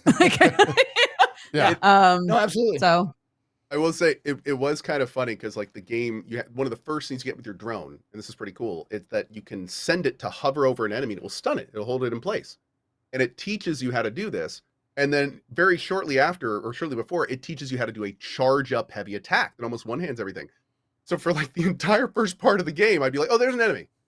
Mez him. yep. Walk up to him. Yep. Just like and I did that. Which like is the so first party funny. enemies, I was just like, this is perfect. Yeah, Like this is because great. when they teach you how to do that, they're like, sometimes you're going to fight multiple guys and you'll need to distract one and fight the other one. And I was like, or I could just distract the only dude I'm trying to attack and then really take my time charging up. Like, I Yeah. didn't even need to, but I was getting like behind him, like the BM. oh, Insane. dude, I know, right? I know. I teabagged him when I was done. It was great. Yeah. You were just taking How out all many the hours- trauma you heard. That's all that was. How many hours did you have, Dodger? Oh, I'm only like 4.5 hours in. I'm not that far. What are your, like, we've been yapping. What are your thoughts? Again, I was just delighted to play a game like this and have there be sort of environmental puzzles for me to be vaguely aware of. I liked that in the very first area, I was finding stuff like doors that needed codes that I didn't have yet. Because that, as a player, not only told me that there were going to be more environmental puzzles like that, but also told me the game is going to make it easy for me to come back here. Or it should, right? Oh, you nailed it. It does. Yeah. So, So yeah, the more that I played, it created a situation in my mind because again, it is a game that does not give you a map. It's like you can go wherever. We're not going to tell you where you are. You know, just enjoy. It created more ease, I guess, for me, knowing that the game was setting things up for me to come back to, because that told me that if I did get like lost in any way, it was probably fine. You know, I was probably going to be able to sort myself out and it's not a huge deal. And so far it hasn't been, but Cool. I'm on the Yeah. opposite end. I don't like not having a map. That bothered me. Yeah. I mean, you can Yeah. figure out where to go, but it's like I did a lot of like wandering around and going like, oh shit, I've already been here. Oh shit, let's go. And some of the maps that I got to, like, they're big wide open spaces too. So you're just like, all right, I guess I'll go over there. I went through the entire town, and now I'll go over to what looks like a monument, I guess. And you're just like, just trucking over there, and and I'm just like, oh, sandbox man. games. Just standing in the Yeah. middle of the sandbox game. What do I do now? yeah. Don't No, tell me what to do! Yep. I was seriously like, I'm a yellow paint, like, fucking. I shouted from the, give me yellow paint. Where's my yellow paint? Give it to me. I see. want it. I mean, need- sometimes it is. I need the thing Especially that when says go here. Yeah, like Yeah. just like a little, like, you know, waypoint on the map or the compass or something like that. You know, anything that Mhm. gives me direction, because like sandbox games and or games without maps and stuff like that, it's like, I don't know, you fucking figure it out. I'm like, you're the game, help me.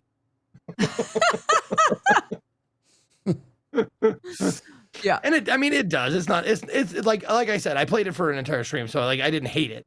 but it was just like, man, I wish it would tell me like, go talk to Tom. I'm like, okay, I'll go talk to Tom. And then Tom says, go talk to Bob. I'm like, okay, I'll go talk to Bob now. Yeah. You want to just check off the boxes. I get it. I understand. Yeah. Dodger, I think we only have you for a couple more minutes. Anything else you want to partake in conversation with us about? Hell is Us, oh my gosh. Silksong? The only other thing that I finally got to play was Deadlock. After Why this the new fuck are update. you playing What the? Delete that shit. The Steam game? Yeah, the Valve game. How did that happen? Is that a game you normally would play? No. That's what I'm delete This it, is man. Sabaton. Your Sabaton? your doctor will thank you. All your relatives will thank you because you're gonna live long. No, it's a third person hero shooter MOBA by Valve. I have no shame in saying this. I really wanted to play it. It's playtesters only right now. Yeah. I really wanted to play it because I kept seeing really good fan art of the characters. Mm-hmm. And I was like, these character designs are really cool, but I don't I know what agree. game this is. So Damn it. I was looking into it and found out that if someone is already a playtester on Steam, they can invite you to play test through their friends list. So I went to a bunch of people and I was like, hey, I would love to play, including my sweet love, Sam. I was like, I would really love to play this game. Could somebody send me an invite? And boy, howdy, that invite was just lost to time, man. I could not find it until someone gave me a direct link to where your invites go. Oh, It just was not showing up on anywhere. It was a Steam? mess. Huh, Yeah, okay. I could not, it would not show up. But anyway, I found it eventually and I've played a decent amount. What's a I really decent like amount? it. How many hours are you on? Let's see. What is a decent amount? Yeah, what's For Steam me, say? a couple hours probably. I don't know. Let's Okay, see. all right. 9 hours of this game I've played. Okay, all right. Yeah, it's a fair bit. For sure. I think it's fun because number one, I think it does a couple of things that make it a bit friendlier to people that don't play a lot of MOBAs. Number one, it chooses your lane for you. There's no like, I'm going top, you're going bot. The second you load into the game, you're already on a zip line to whatever lane the game has chosen for you. Yeah. They just put you there. When you're in a group, there is a box that you can tick in your settings that says, please lane me with my friends. So if you're in a group with one other person or whatever, it will put you both in the same lane. Mm-hmm. It's not finicky about that. So the other thing that I think is awesome that people are saying Dota also had, but I never played Dota, is there are set up basic builds for each character. So it has the whole thing where you like upgrade your abilities, but you also buy items to like build out a loadout and play the character however you'd like to play it, right? Yeah. So there's the basic build that is just in the game. It's part of the game and you can follow that. It'll tell you what things to upgrade in what order and what items to buy. But also players can submit their own builds and upvote each other's builds. So if there's a character you really like, you can go into like a public build menu and look at a bunch of people's builds. And they have so much like control over how that information is presented. You can, in the build menu, have boxes that are like, buy this at the very start, buy this if you're struggling with health, buy this mid game, buy this late game. If you want to focus melee, get this. Which I think is so nice because I, in the last, like 6 months to a year, I guess, have played a lot of ARAM. League of Still Legends not for- doing some Yeah. in League of Legends, still not doing Summoner's Rift, and I don't really have any desire to. But ARAMs are really fun because it's one lane and they just give you a character. But the hard part with League is, as a newer player, is going, I don't know what the fuck any of these items are, and the game can suggest stuff for you, but you're like, I don't know what this does, Yeah. So I think having a system in there where a person can put together a build and go, hello, sweet baby. you don't know how to use this silly goat man, but I'm going to teach you, okay? You're going to get these things right at the start, and then you're just going to kill a lot of guys with your melee, okay? You're just going to hit people over and over with your melee, and then mid-game come back here and check the next part. It's nice. It's hand-holdy in a way that I, as a non-MOBA player, really appreciate. In so many ways, it's a great point, because like that is where League is starting to show its age. Because they don't have that, and they're also using like a client from fucking 1997. It's old as shit. Whereas in Deadlock, they've got like this huge everything you just said, and even it goes even further to where you could just click like, anytime I'm in shop, just auto buy the next thing for me. So it'll just auto buy it if you have enough gold. You can queue up stuff. You can queue up the entire build and just auto buy it. And it makes it so much easier for people just to jump in and have a great time playing the game and getting slaughtered by tryhards. Yeah. I've tried a bunch of different characters and they've all been really fun and they all feel really unique to play. I think the biggest issue right now, again, as a person who's just now joining in, is matchmaking is horrific because you're just up against people who have been playtesting it for months. Yeah. And there just isn't a big enough pool of players for them to easily be like, these are other players that are around your skill level. Like I don't think there's a big enough pool to do that well. So matchmaking is kind of a nightmare. Yes. It is definitely better to play it with other people. And it does have bot games. Every character that I've tried to learn how to play, I've just played bot games first because, again, playing against real humans is a nightmare. Yeah. Well, if you have no idea what you're doing with the character. Not only is it a nightmare, just in general. Just in general, I hate playing with people, heavily relies on like in-game voice chat. So, people will just do what they're going to do with that and be assholes most of the time. And that is, I think, where it does struggle. But that's not necessarily what they're trying to test right now. They're trying to like make the game. They've made huge changes to it over the past 6 months. They kind of just like re-debuted it with these 6 new characters, and they had the community vote on whatever was going to be implemented first. And all those characters, like you said, were very welcomed by the community, not only in fan art, but just in like cool shit they can do. In the game. Just unique abilities and things. Yeah. So it's having a little bit of like a resurgence right now. Really wonder when this will actually hit 1.0, when it's going to like officially launch. Because I think it's got like 100,000 plus now steady with this resurgence of it. But no idea when it'll hit. It's been out. The big one. It's been playable for what, like a year? Something like that. Yeah, about a year.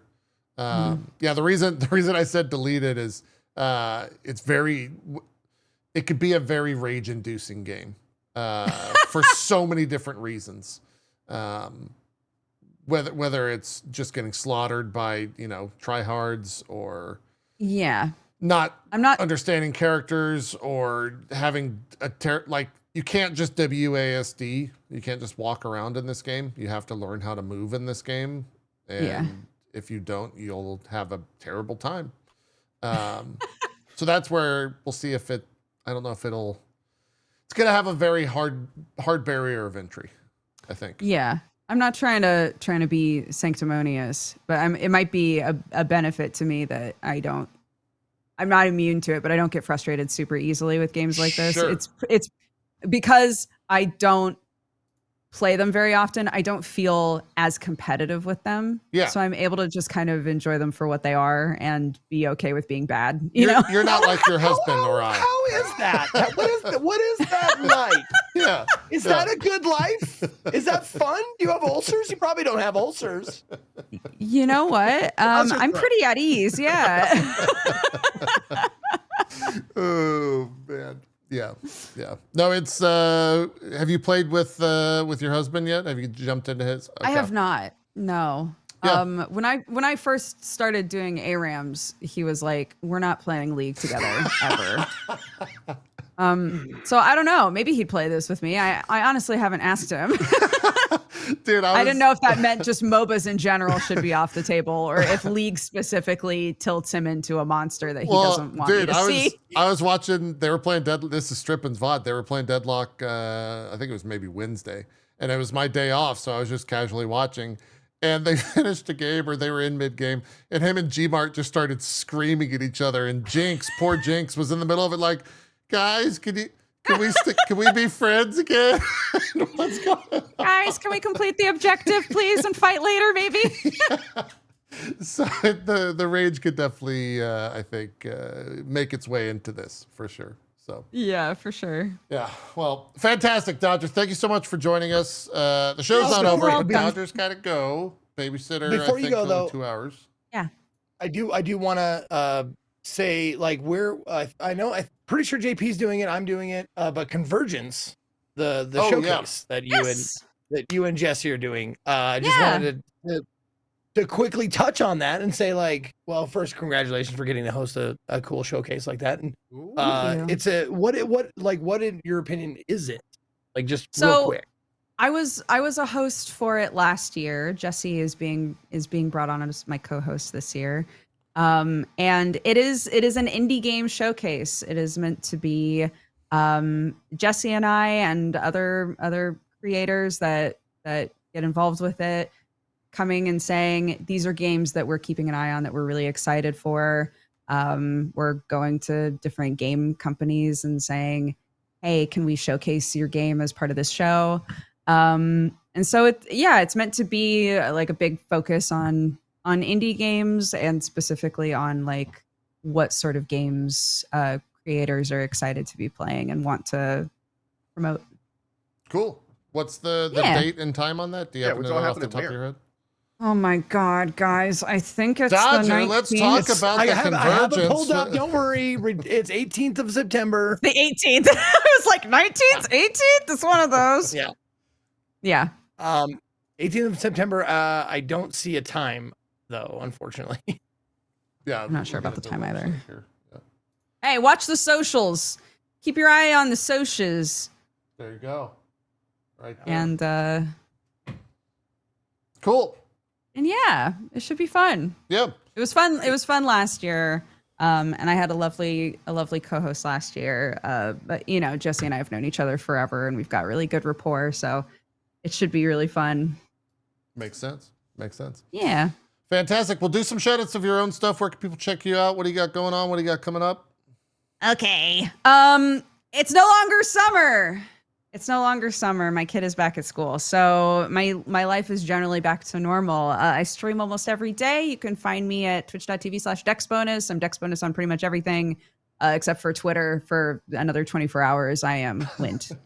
I am popular Twitter surrealist Wint. I don't know.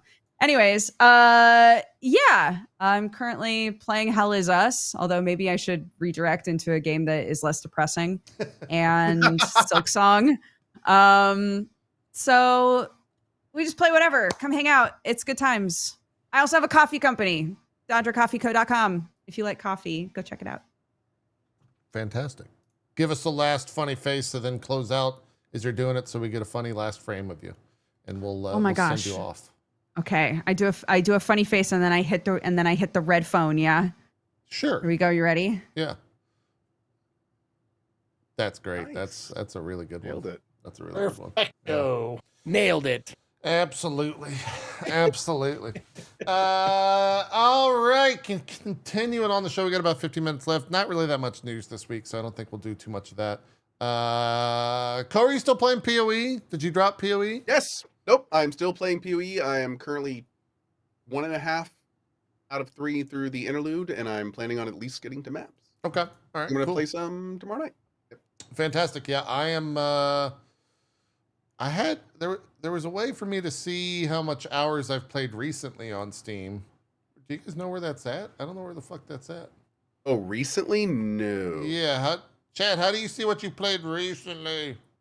I have like total play time, but I think it's in your profile. Some profile, Agamir said. Good job. View my profile.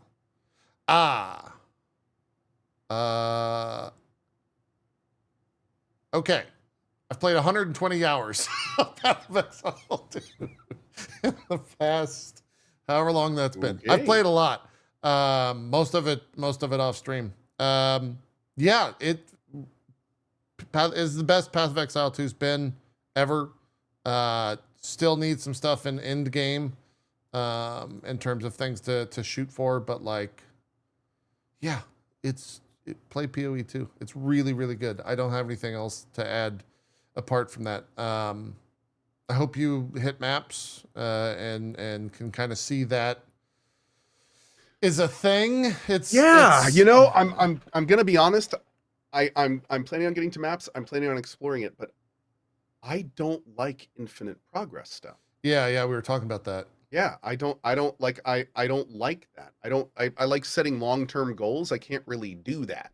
It's harder for me. So I'm gonna explore like what goal setting looks like in the end game and how it works and all that kind of stuff. But yeah, I haven't really looked into it at all, so I'm excited to check it out. Yeah, the quests like give you a goal in terms of like, go here, do this type of map, and you'll get X Atlas points, and then you can kind of like, you do different tiers of that, right? Yeah. And you go throughout the ever expanding map. You can like set goals, but I'm doing what you just did explain, where it's like, I'm starting to lose interest because I'm just going off and seeing things. Yeah, I need to have a goal. Yeah. Like a boss or an event to complete, like something to work towards that I can be like, did it. Yeah. And I have a hard time doing that in games that are endless. Like sometimes I can, but I'm hoping like, what's the big end boss called again? I do not know. The bottom of the tier. There's like a shaper right in there. Is there something? Is it like Abala? Arbiter. Arbiter. There you go. Yeah, I'm not curious, seen that. like how attainable is Arbiter? Is that something that like a semi-casual player can get, or is this the kind of thing where I'm going to be, you know, combing through builds to try to get to kind of thing? Yeah, I think Arbiter of Ash. Okay, I think your build can probably do it. I've stumbled upon a couple like end game bosses, like the Abyss bosses and stuff. The newest content. I've stumbled into their fights and been like, I don't know, this is gonna go, and then been fine. Kind of like skipping through most of the mechanics, funny enough, because the damage is so high. Looking forward to it.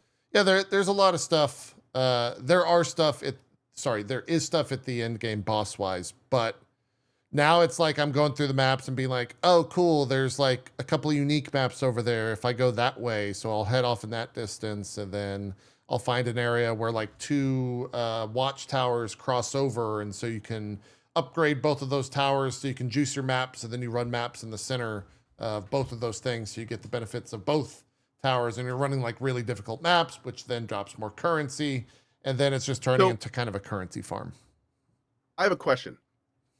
Would you like it better if it was a restricted area, but every character had like a slightly random interior? I wouldn't see why they would do that. Why make it random?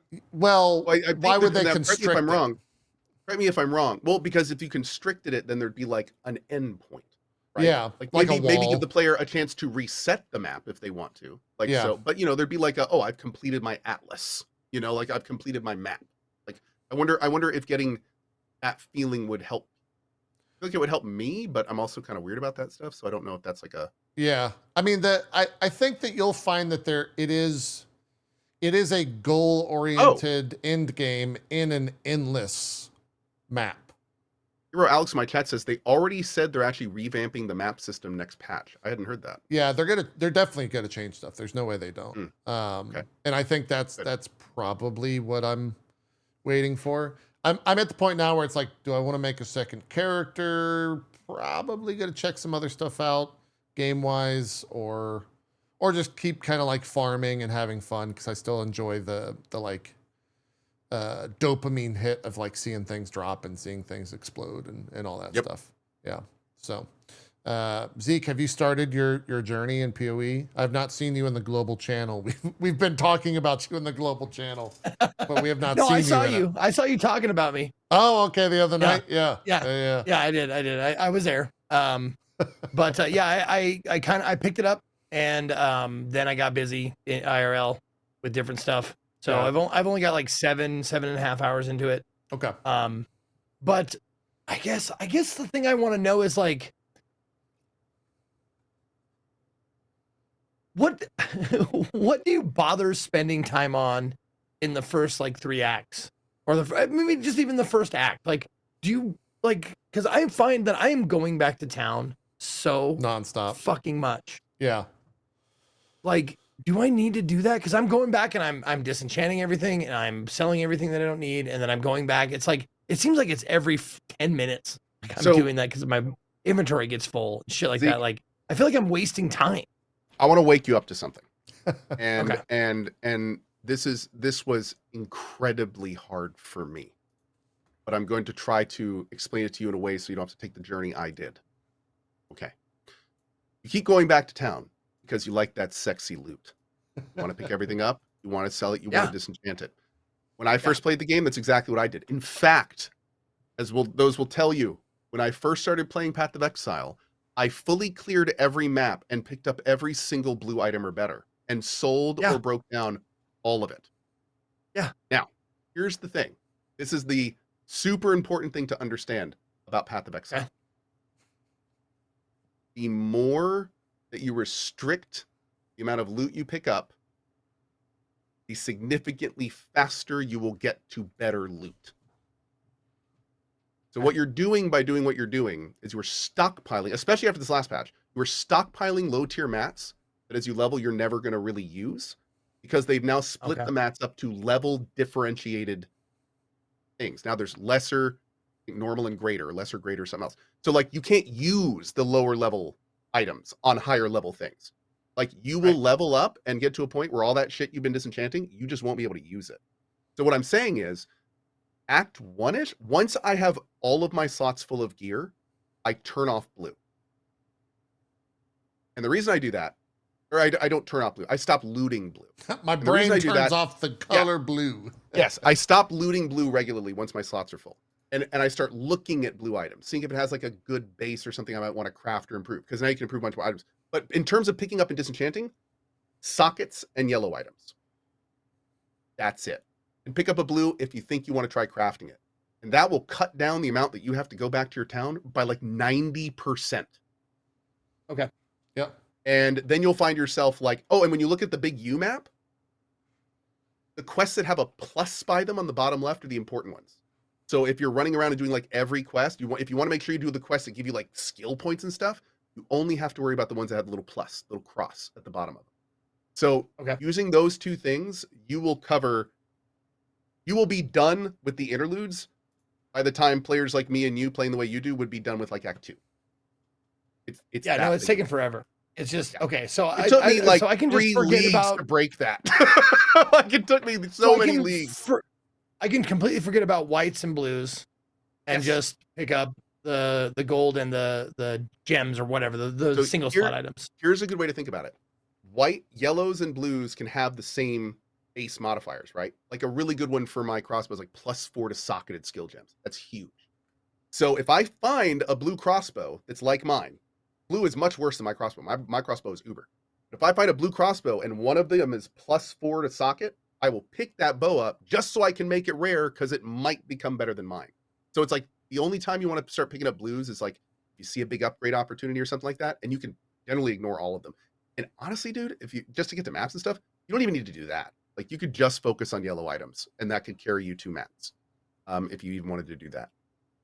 Okay.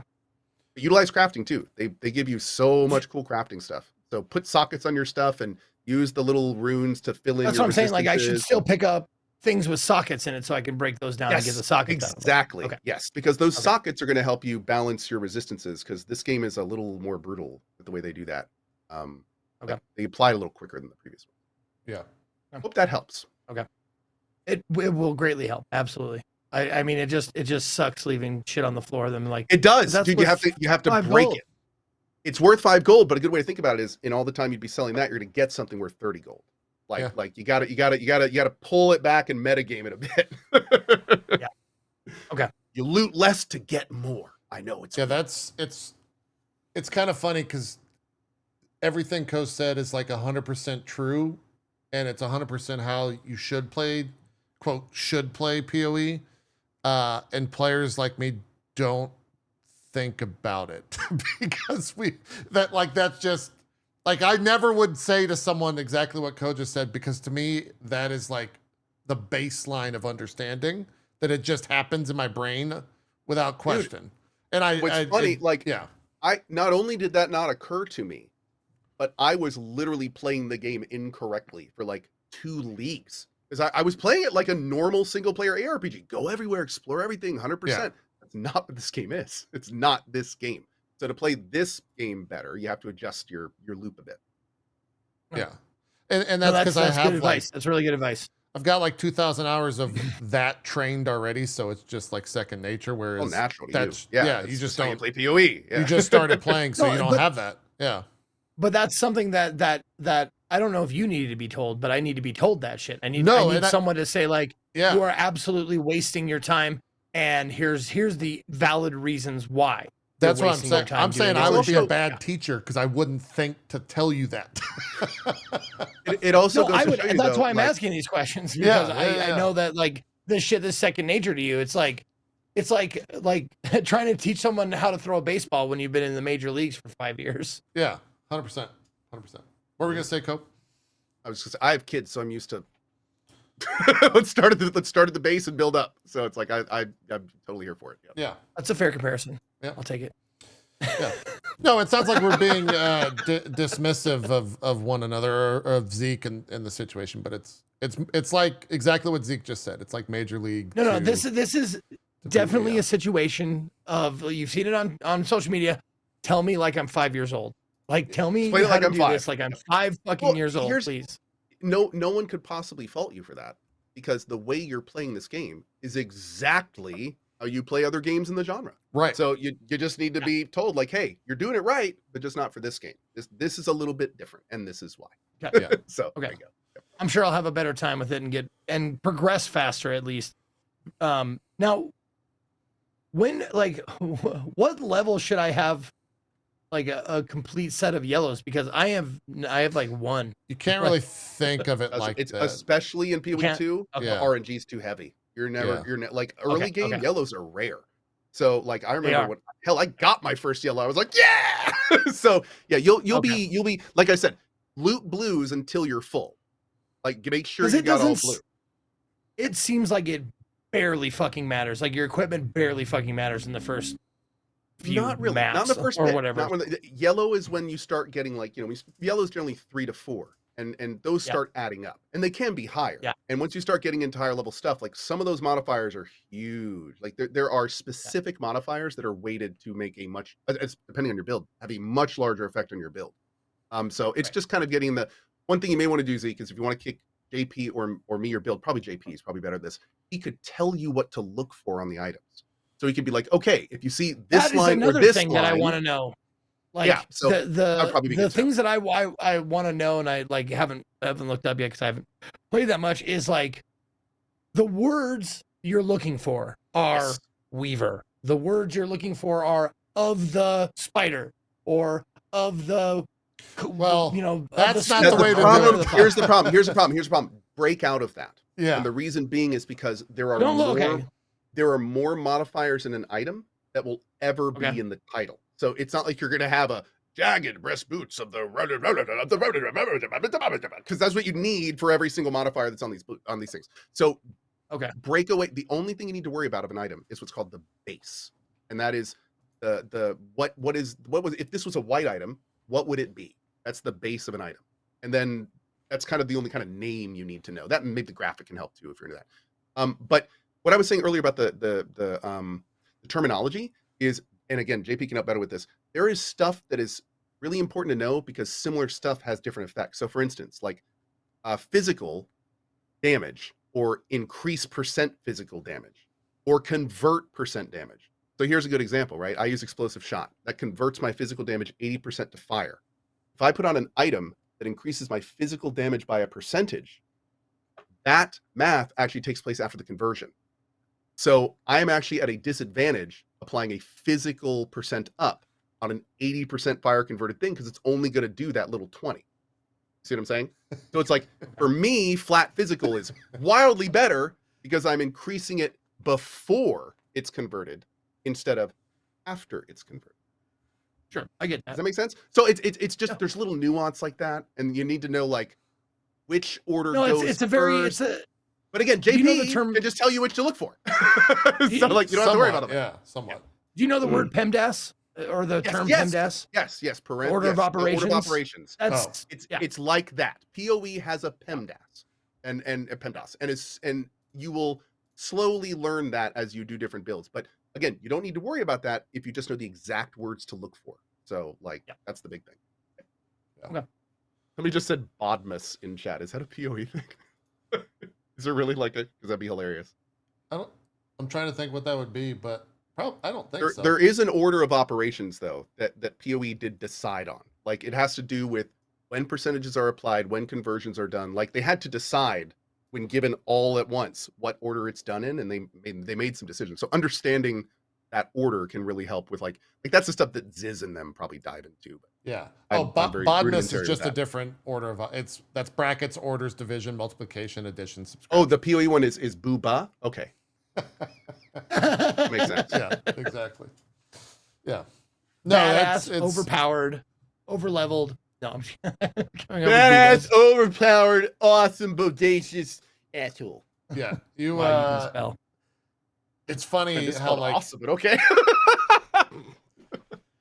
it's funny with Path of Exile that you do kind of have to.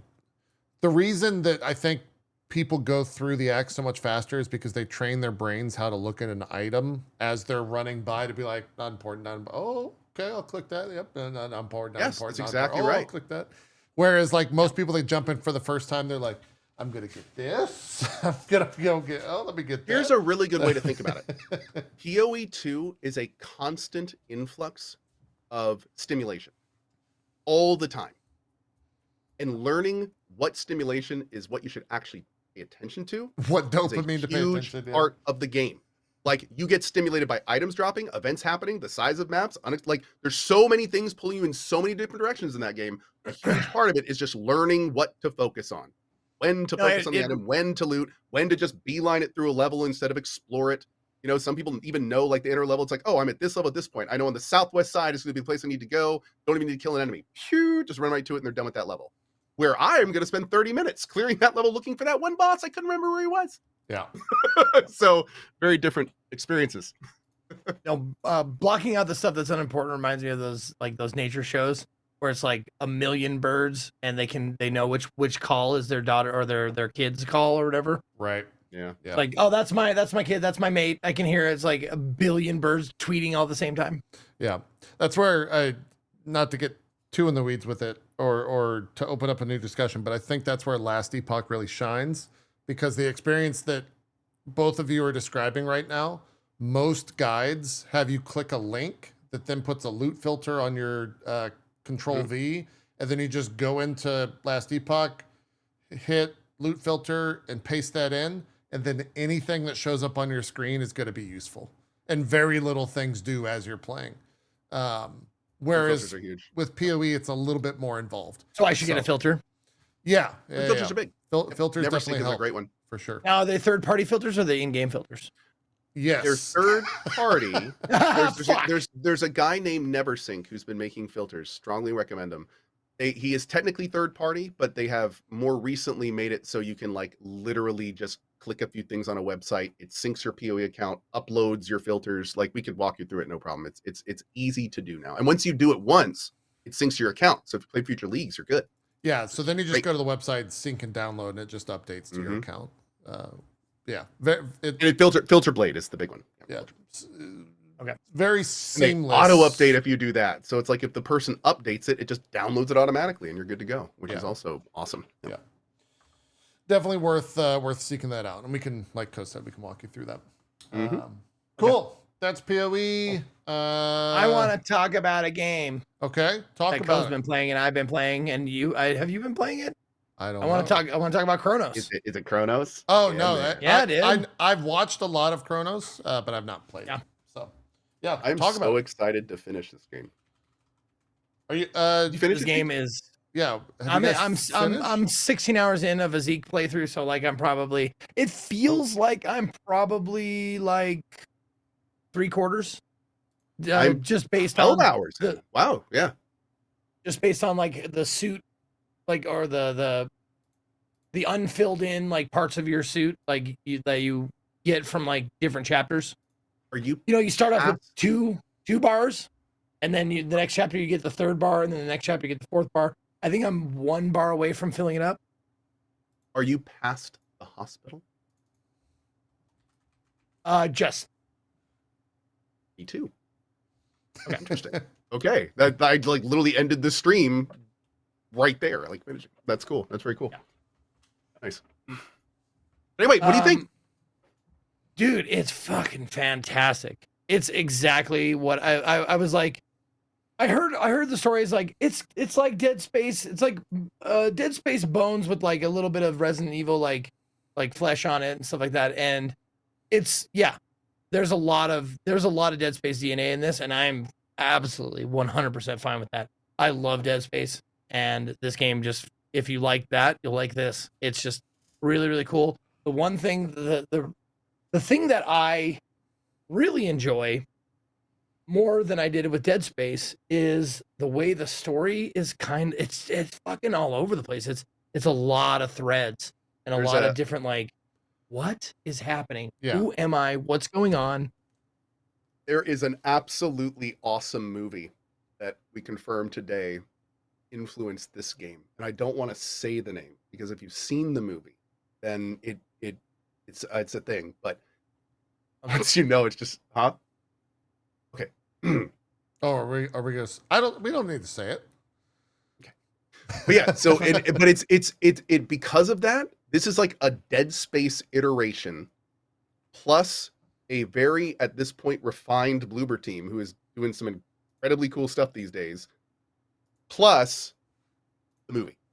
So it's like it all works really, really well together. This game does some things I would say better than Dead Space, and some things I would say doesn't do as well as Dead Space. But it is definitely a Dead Space iteration. It is that style of game. Yeah. No, No, the story is whatever movie you're talking about. I'm pretty sure I probably brought it up like while playing it because it's the comparisons and the ideas of it are very similar. But I will say it's like this game has got its fingers in a lot of pies, meaning like it's got a lot of influences that you can absolutely tell, and you go like, oh shit, I know this, like where this like story beat came from, or this like, I mean, the first time you do a stomp in the game, you're like, that's Isaac, that's totally Isaac from Dead Space, dude. It's just missing the right. Yeah. What movie was I talking But, about? I'm sorry, go ahead. Toy Story 2. So the big Yes. thing that, thank you for that, chat. The thing about this game is it is an excellent combination of things that work and some also really cool new things. That like I really love Dead Space. I love Dead Space for its environmental. I will say that I felt from a story perspective that the third especially started to kind of fall a little bit. Yeah. But I always love the Sure. environmental, always love the worlds. This story though, like every time there's a story beat, I basically just sit there talking for like 5 minutes about my current guesses. What did this mean? How did these things connect? And like, that is awesome. Like I am, there has been some stuff said in this that has made me question like who we are, where we came from kind of stuff, that has me being like, if it's what I'm thinking, I've never seen this in a game. And it like, that's one of the reasons I'm excited to finish it. Cause I'm like, if this is what I think it is, this is going to be awesome. Like, this is going to be really cool. I hope it's what I think. But in terms of the gameplay is like Dead Space, but I would argue not quite as good.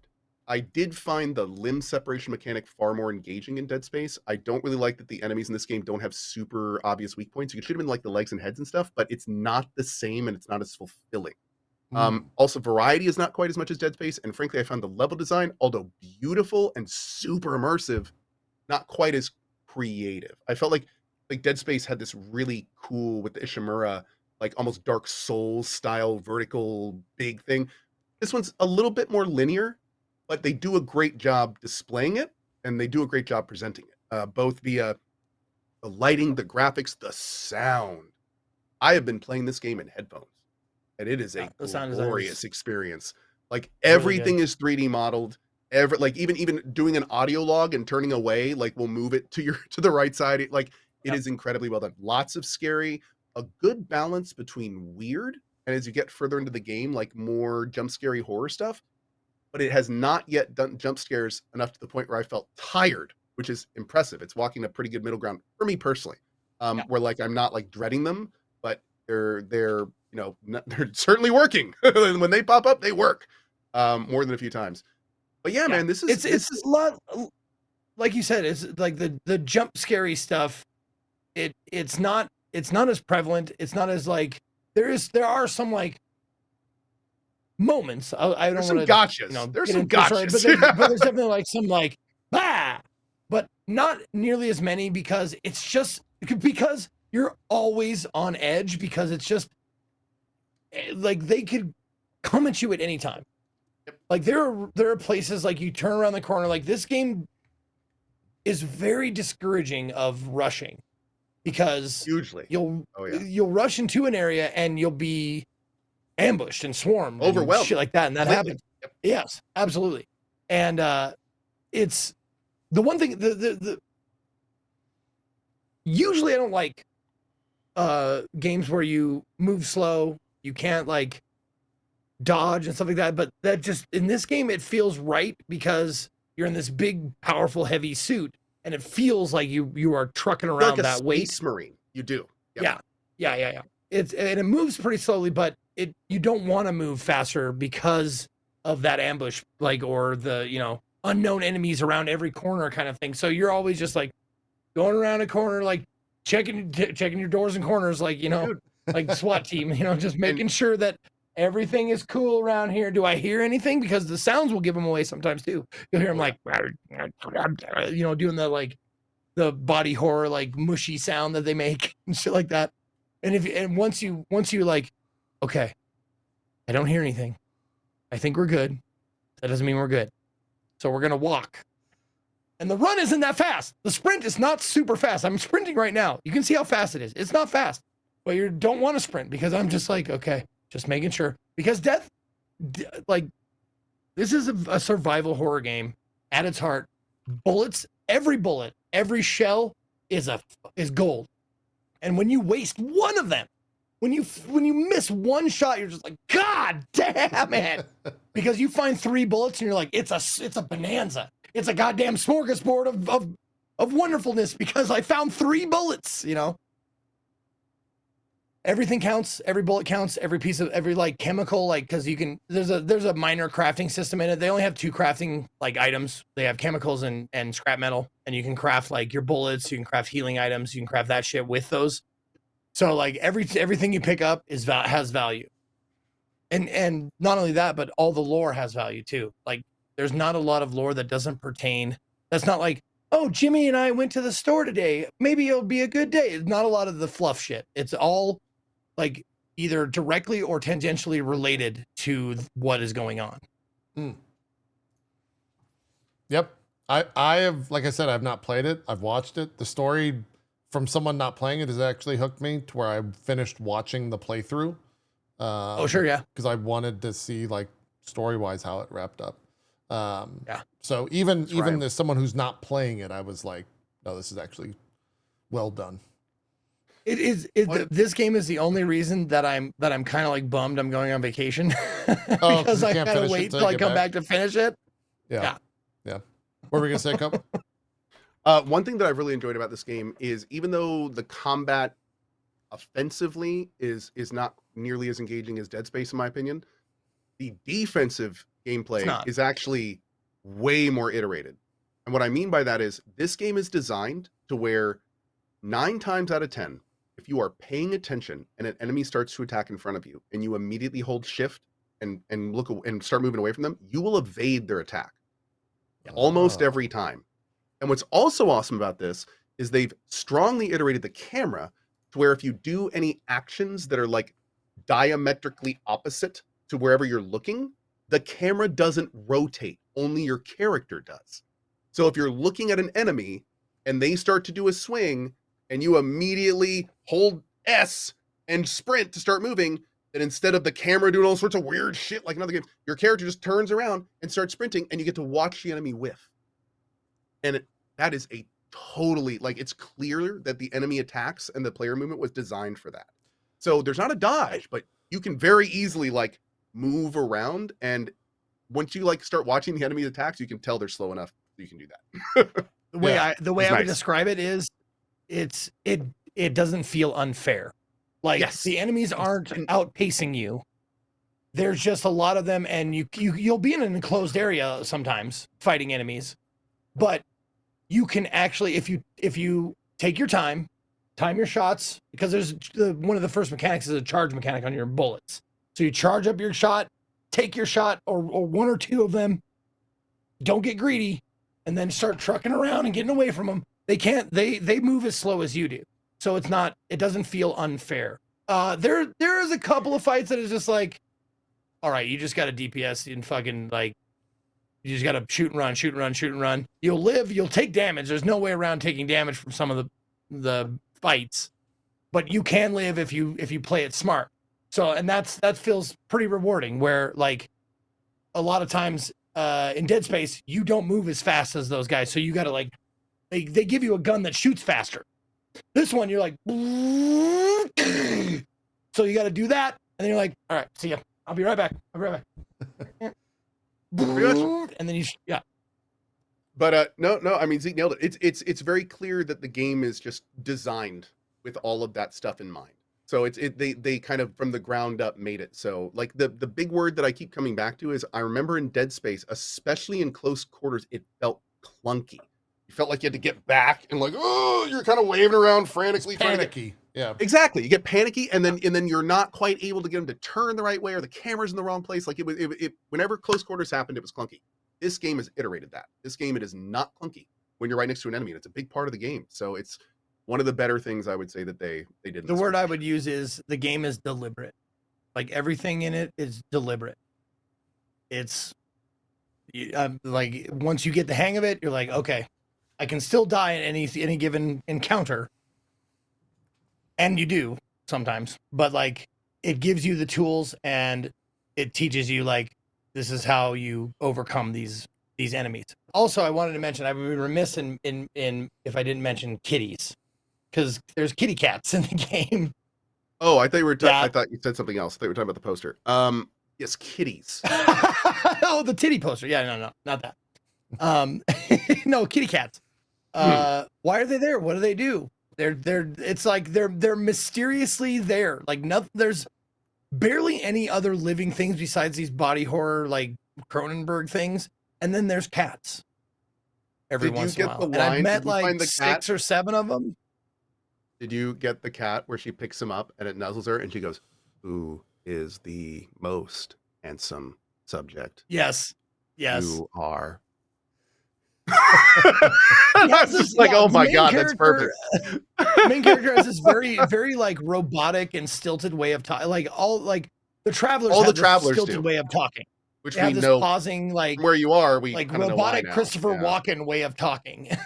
Yeah, and it's funny to hear like that kind of talk going like, "Who is a pretty girl? Who is a pretty girl? Come here. Will you allow me to pet you?" awesome. Yeah, totally fucking. I'm enjoying the hell out of it. It might be my favorite game that I played this year. Really? Wow. Wow. Okay, Nice, that's man. That's Yeah. big. Yep. I really like it. That's It Cronos. is definitely one of the best atmospheres I have played this year. Yeah. They went to great lengths to make it immersive, and it works. Also, just a little side note and shout out. You look at Bloober's stuff recently, and like look at this as a last piece. Like that company is getting real good. Like they started with like They're the doing Layers of some Fear good stuff, stuff. and now we're doing like Silent Hill remakes that are actually pretty fun. Had a Yep. great time with Cronos. Like I am looking forward to what else these guys are making. So, yeah. Yeah, So it's Bloober gonna be team good. is hitting home runs, man. They're doing really well. Doing good stuff for sure. Real quick, I played the Anno 117 demo. hey, that game's really pretty. This is the game. That's in game right there. It runs very well. And I did this a lot. It's limited to an hour, but anyone can download and play the demo. And if you've played Anno, it's more Anno. You're still building, the world and a lot of similar mechanics to Anno. It does run. It's kind of a system hog. I mean, I've got like a 5090 and it was struggling around 60 at 4K with everything maxed out. But hopefully that's just a demo thing and we don't have drivers for it and all that stuff yet. But yeah, more Anno, which is exactly what I want. This doesn't ship till I think November. So very interested in that. And then that's not called Cronos, by the way. That's Anno. On your, like, when you were talking, What? I have a 5080, and do you guys like Unreal Engine and the 50 series? They hate each other. They fucking loathe each other. I have had like Unreal so Engine many kind of problems, just hates but everything. just on UE5 games. Yeah. UE5 games like crash on opening. I had multiple crashes playing like oh god, what was the Mafia? Multiple crashes during Mafia UE5 game. Like, man, it is just like, and I'm like, is it my hardware stuff like that? And I'll tell you this. What actually helped, and I don't know if this says anything, but like, someone said like try doing, and I like this one of those Windows shortcut things. Shift Control Windows B. Oh, which is cache. A capture card or a video card reset or whatever, or driver reset or something like that. Yeah. That helped. Huh. I don't know if that tells us anything, but holy fuck, man. Yeah, I think it's just And it's UE5 on no is other kind games. None other games. of a rush Like I right played, now. PoE and like all kinds of different games that just UE5 games that just do Well, not communicate with the card well. And I don't know if it's just the card, Yeah. it's UE5 itself. Maybe it's my Intel. Like, I don't fucking know. Maybe it could be all the things. The Yeah. problem with just UE5 sucks. is that like it from what I've heard talking to people that use it, it's one of those things where it will work if you do the work to make it work.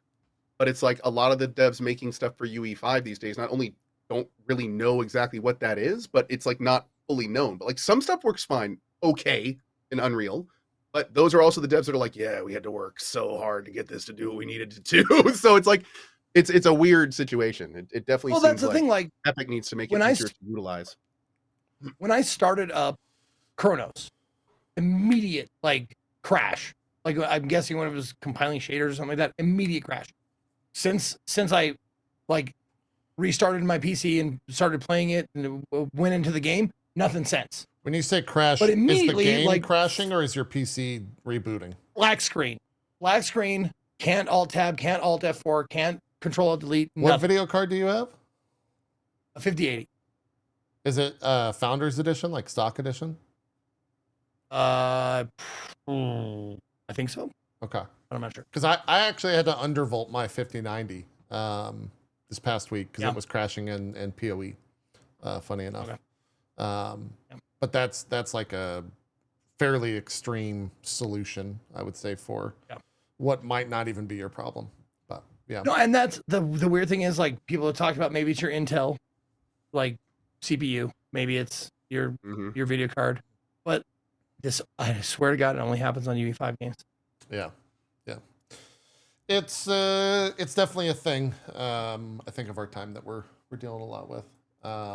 Real quick, I wanted to mention this game because I don't think this game is a great game, but I think it's a good game. I think it's like a B+ movie. And so I wanted to mention it for folks that were looking for something of this type. Imagine Anthem's movement. Yes, that Anthem with Monster Hunter and anime. and some weird farming loot mechanics. And that's this Demon Machina Titanic Scion game that came out on Friday. It's a really interesting game that it has going on. It's about a 20-hour story game, but there's like Monster Hunter elements because you can play with up to 3 people in it co-op, and you can redo a lot of fights and find creatures. It's open world, so you can find creatures out in the world, much like Monster Hunter, and fight them. This is me kind of like building my mech. Do the guns just like pile on each other on the left and right arm? You can have up to you can have 4 weapons on your shoulders, and then 1 auxiliary and 1 like resource, so like extra ammo. Auxiliary is that massive cannon, which is just like a giant artillery cannon that I have on my back. The story is okay. Think of it as like a B+ anime with very tropey characters. Let me show you actual Demon Ex Machina Titanic Scion. Yeah, I'll put it up at the thing. I was sponsored on the first day, but actually Armored Core. Yeah. Funny enough, the creator of Armored Core worked on this game. There's definitely a line connecting those two IP. I think it's the creator, but I'm not 100% certain on that. I'm putting the name on the screen. Hold on. How's the story? Very anime, very tropey. Important. Very not important. Yeah. It's like, oh my God, you're so, oh no, Ash, what are you doing? But yeah, the gameplay is super fun because it's like you're in a full on, I want to say it's a bodysuit, but it's also just a mech. I think there are actual giant, large mechs later on in the game, from what I've been told, but I've not interacted with them. I'm running around right now, but you can just straight up fly. But I don't have the necessary resources or something for it right now. There's like side quests down in the open that you go and solve, and different quests like that. It's a really interesting game that I will probably continue playing off stream because I just want to see where it goes. This is a heavy, there's 3 different armor types. There's light, medium, heavy. This is a heavy frame, and I'm pretty fast. If you swap to a light frame, you fucking like zoom through these maps. You're going, and you can even put like an actual extra booster on your back to even go faster through these maps. Here's a little bit of the combat. That's the giant thing, the giant artillery, and you just got like laser swords, like it's a mecha, like it's a Gundam walking around. There's 2-handed weapons. There's 1-handed weapons. You can go sword and shield. You can go assault rifle. You can go pistol. You can rocket launcher. They kind of got everything. The items are loot based with like basic, rare, legendary. And then I think there's like a red tier that I have not seen or something. But yeah, it's a pretty cool game. I enjoy just the second to second gameplay of it. 3 massive maps that are all open world. I think there's also some space combat. At least there was some space combat early on in the game. But if you're looking for story, I would say it's not the best. If you're looking for a mecha game with some pretty competent combat in it that has a lot of like looter shooter style stuff, kind of a la Anthem, this might be something you're into. I don't know if I can get to one of the like bosses fast enough because the gameplay does change when you're doing that. Is this?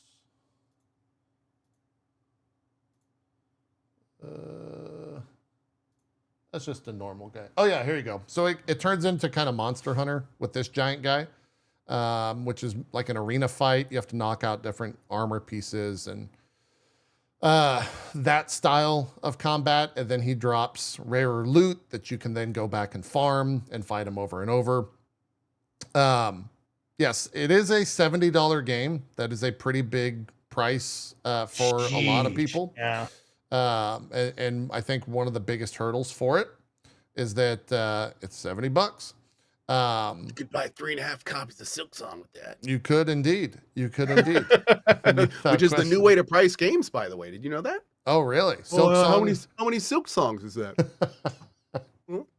Hey, Not gonna lie, it's 3. It's 3 I'm all for Silksongs. I'm all for It's it. better than the one before that. Just saying. Yeah. I'd much rather do silk songs than points of meth. So we're good. Ooh, that's true. That's true. I like the points of meth period. It was fun. It kept things interesting, you know? It was a It little spicy. certainly kept it interesting. No question. Yeah. No question. One last thing I want to say about the game, which is very strange.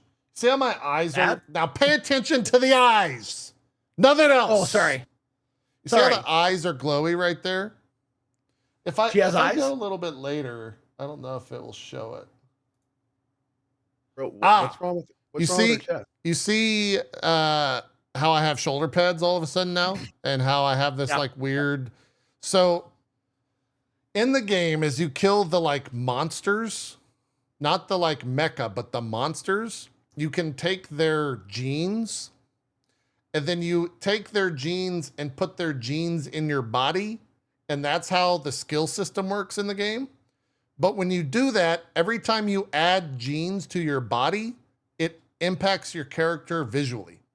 So my character grew these like weird shoulder pads and got glowy eyes, and also got these like weird metal looking things like tattoos, which is really, really weird. You can pay you can pay in game. You can't buy the currency or anything, but you can pay to have like your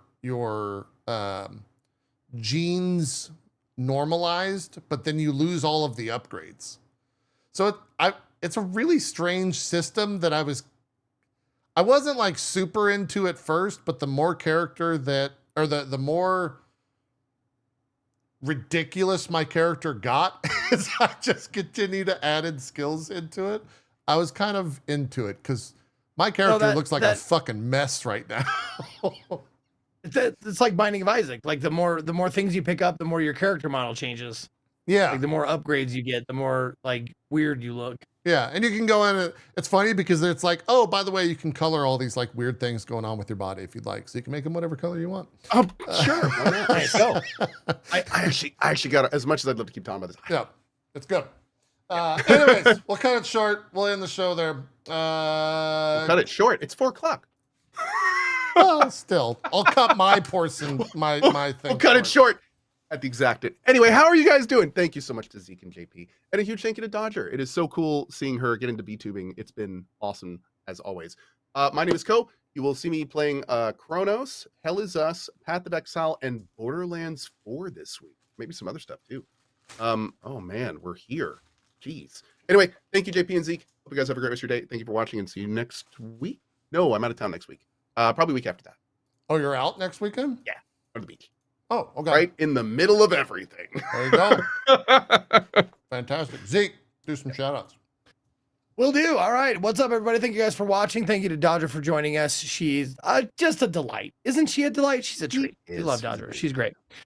Speaking of Dodger, want to remind you guys that I will be, I forgot to mention that part of the reason why I shouted out the Convergence thing is because I'm sponsored to watch the thing. I hadn't heard of it previously, but that's why it was nice to have Dodger on to talk about it a little bit. That's going to be on the 18th of September. So when I come back from vacation, I'm going on vacation. This is my last stream until next Saturday. I'm going to go to Austin. I'm going to hang out with Gassy Mexican. And maybe if itmeJP wants to come out of his house, maybe we'll hang out with him.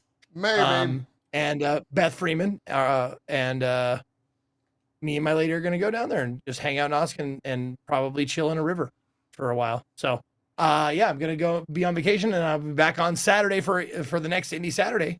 And that's when we'll do, in case you were here, my channel yesterday for the If Then, we'll do the drawing. I've got the spreadsheet all made. Well, not made yet, but I'll have a spreadsheet made, and we'll do it on, we'll do the drawing on Saturday to see who wins their game choice for later this month. And when I come back, I'm probably going to be playing Cronos until I finish it. And yeah, so thanks for watching. See you when I get back. Awesome stuff. That was where he. Oh, I thought Cohh did the freeze screen with his head like down. Oh like no, that. I'm sorry. No. Let's do that right. No. Like, what a screen. We'll figure out a show. I mean, Zeke will be here. Cohh's out. We'll see what we do next week for a show. I'll figure something out and let you guys know probably middle of the week. But that's that. Thanks for watching, everyone. Thanks, Dodger, for coming on. We'll see you guys next time. Have a good rest of your week. We're out of here. Bye bye bye.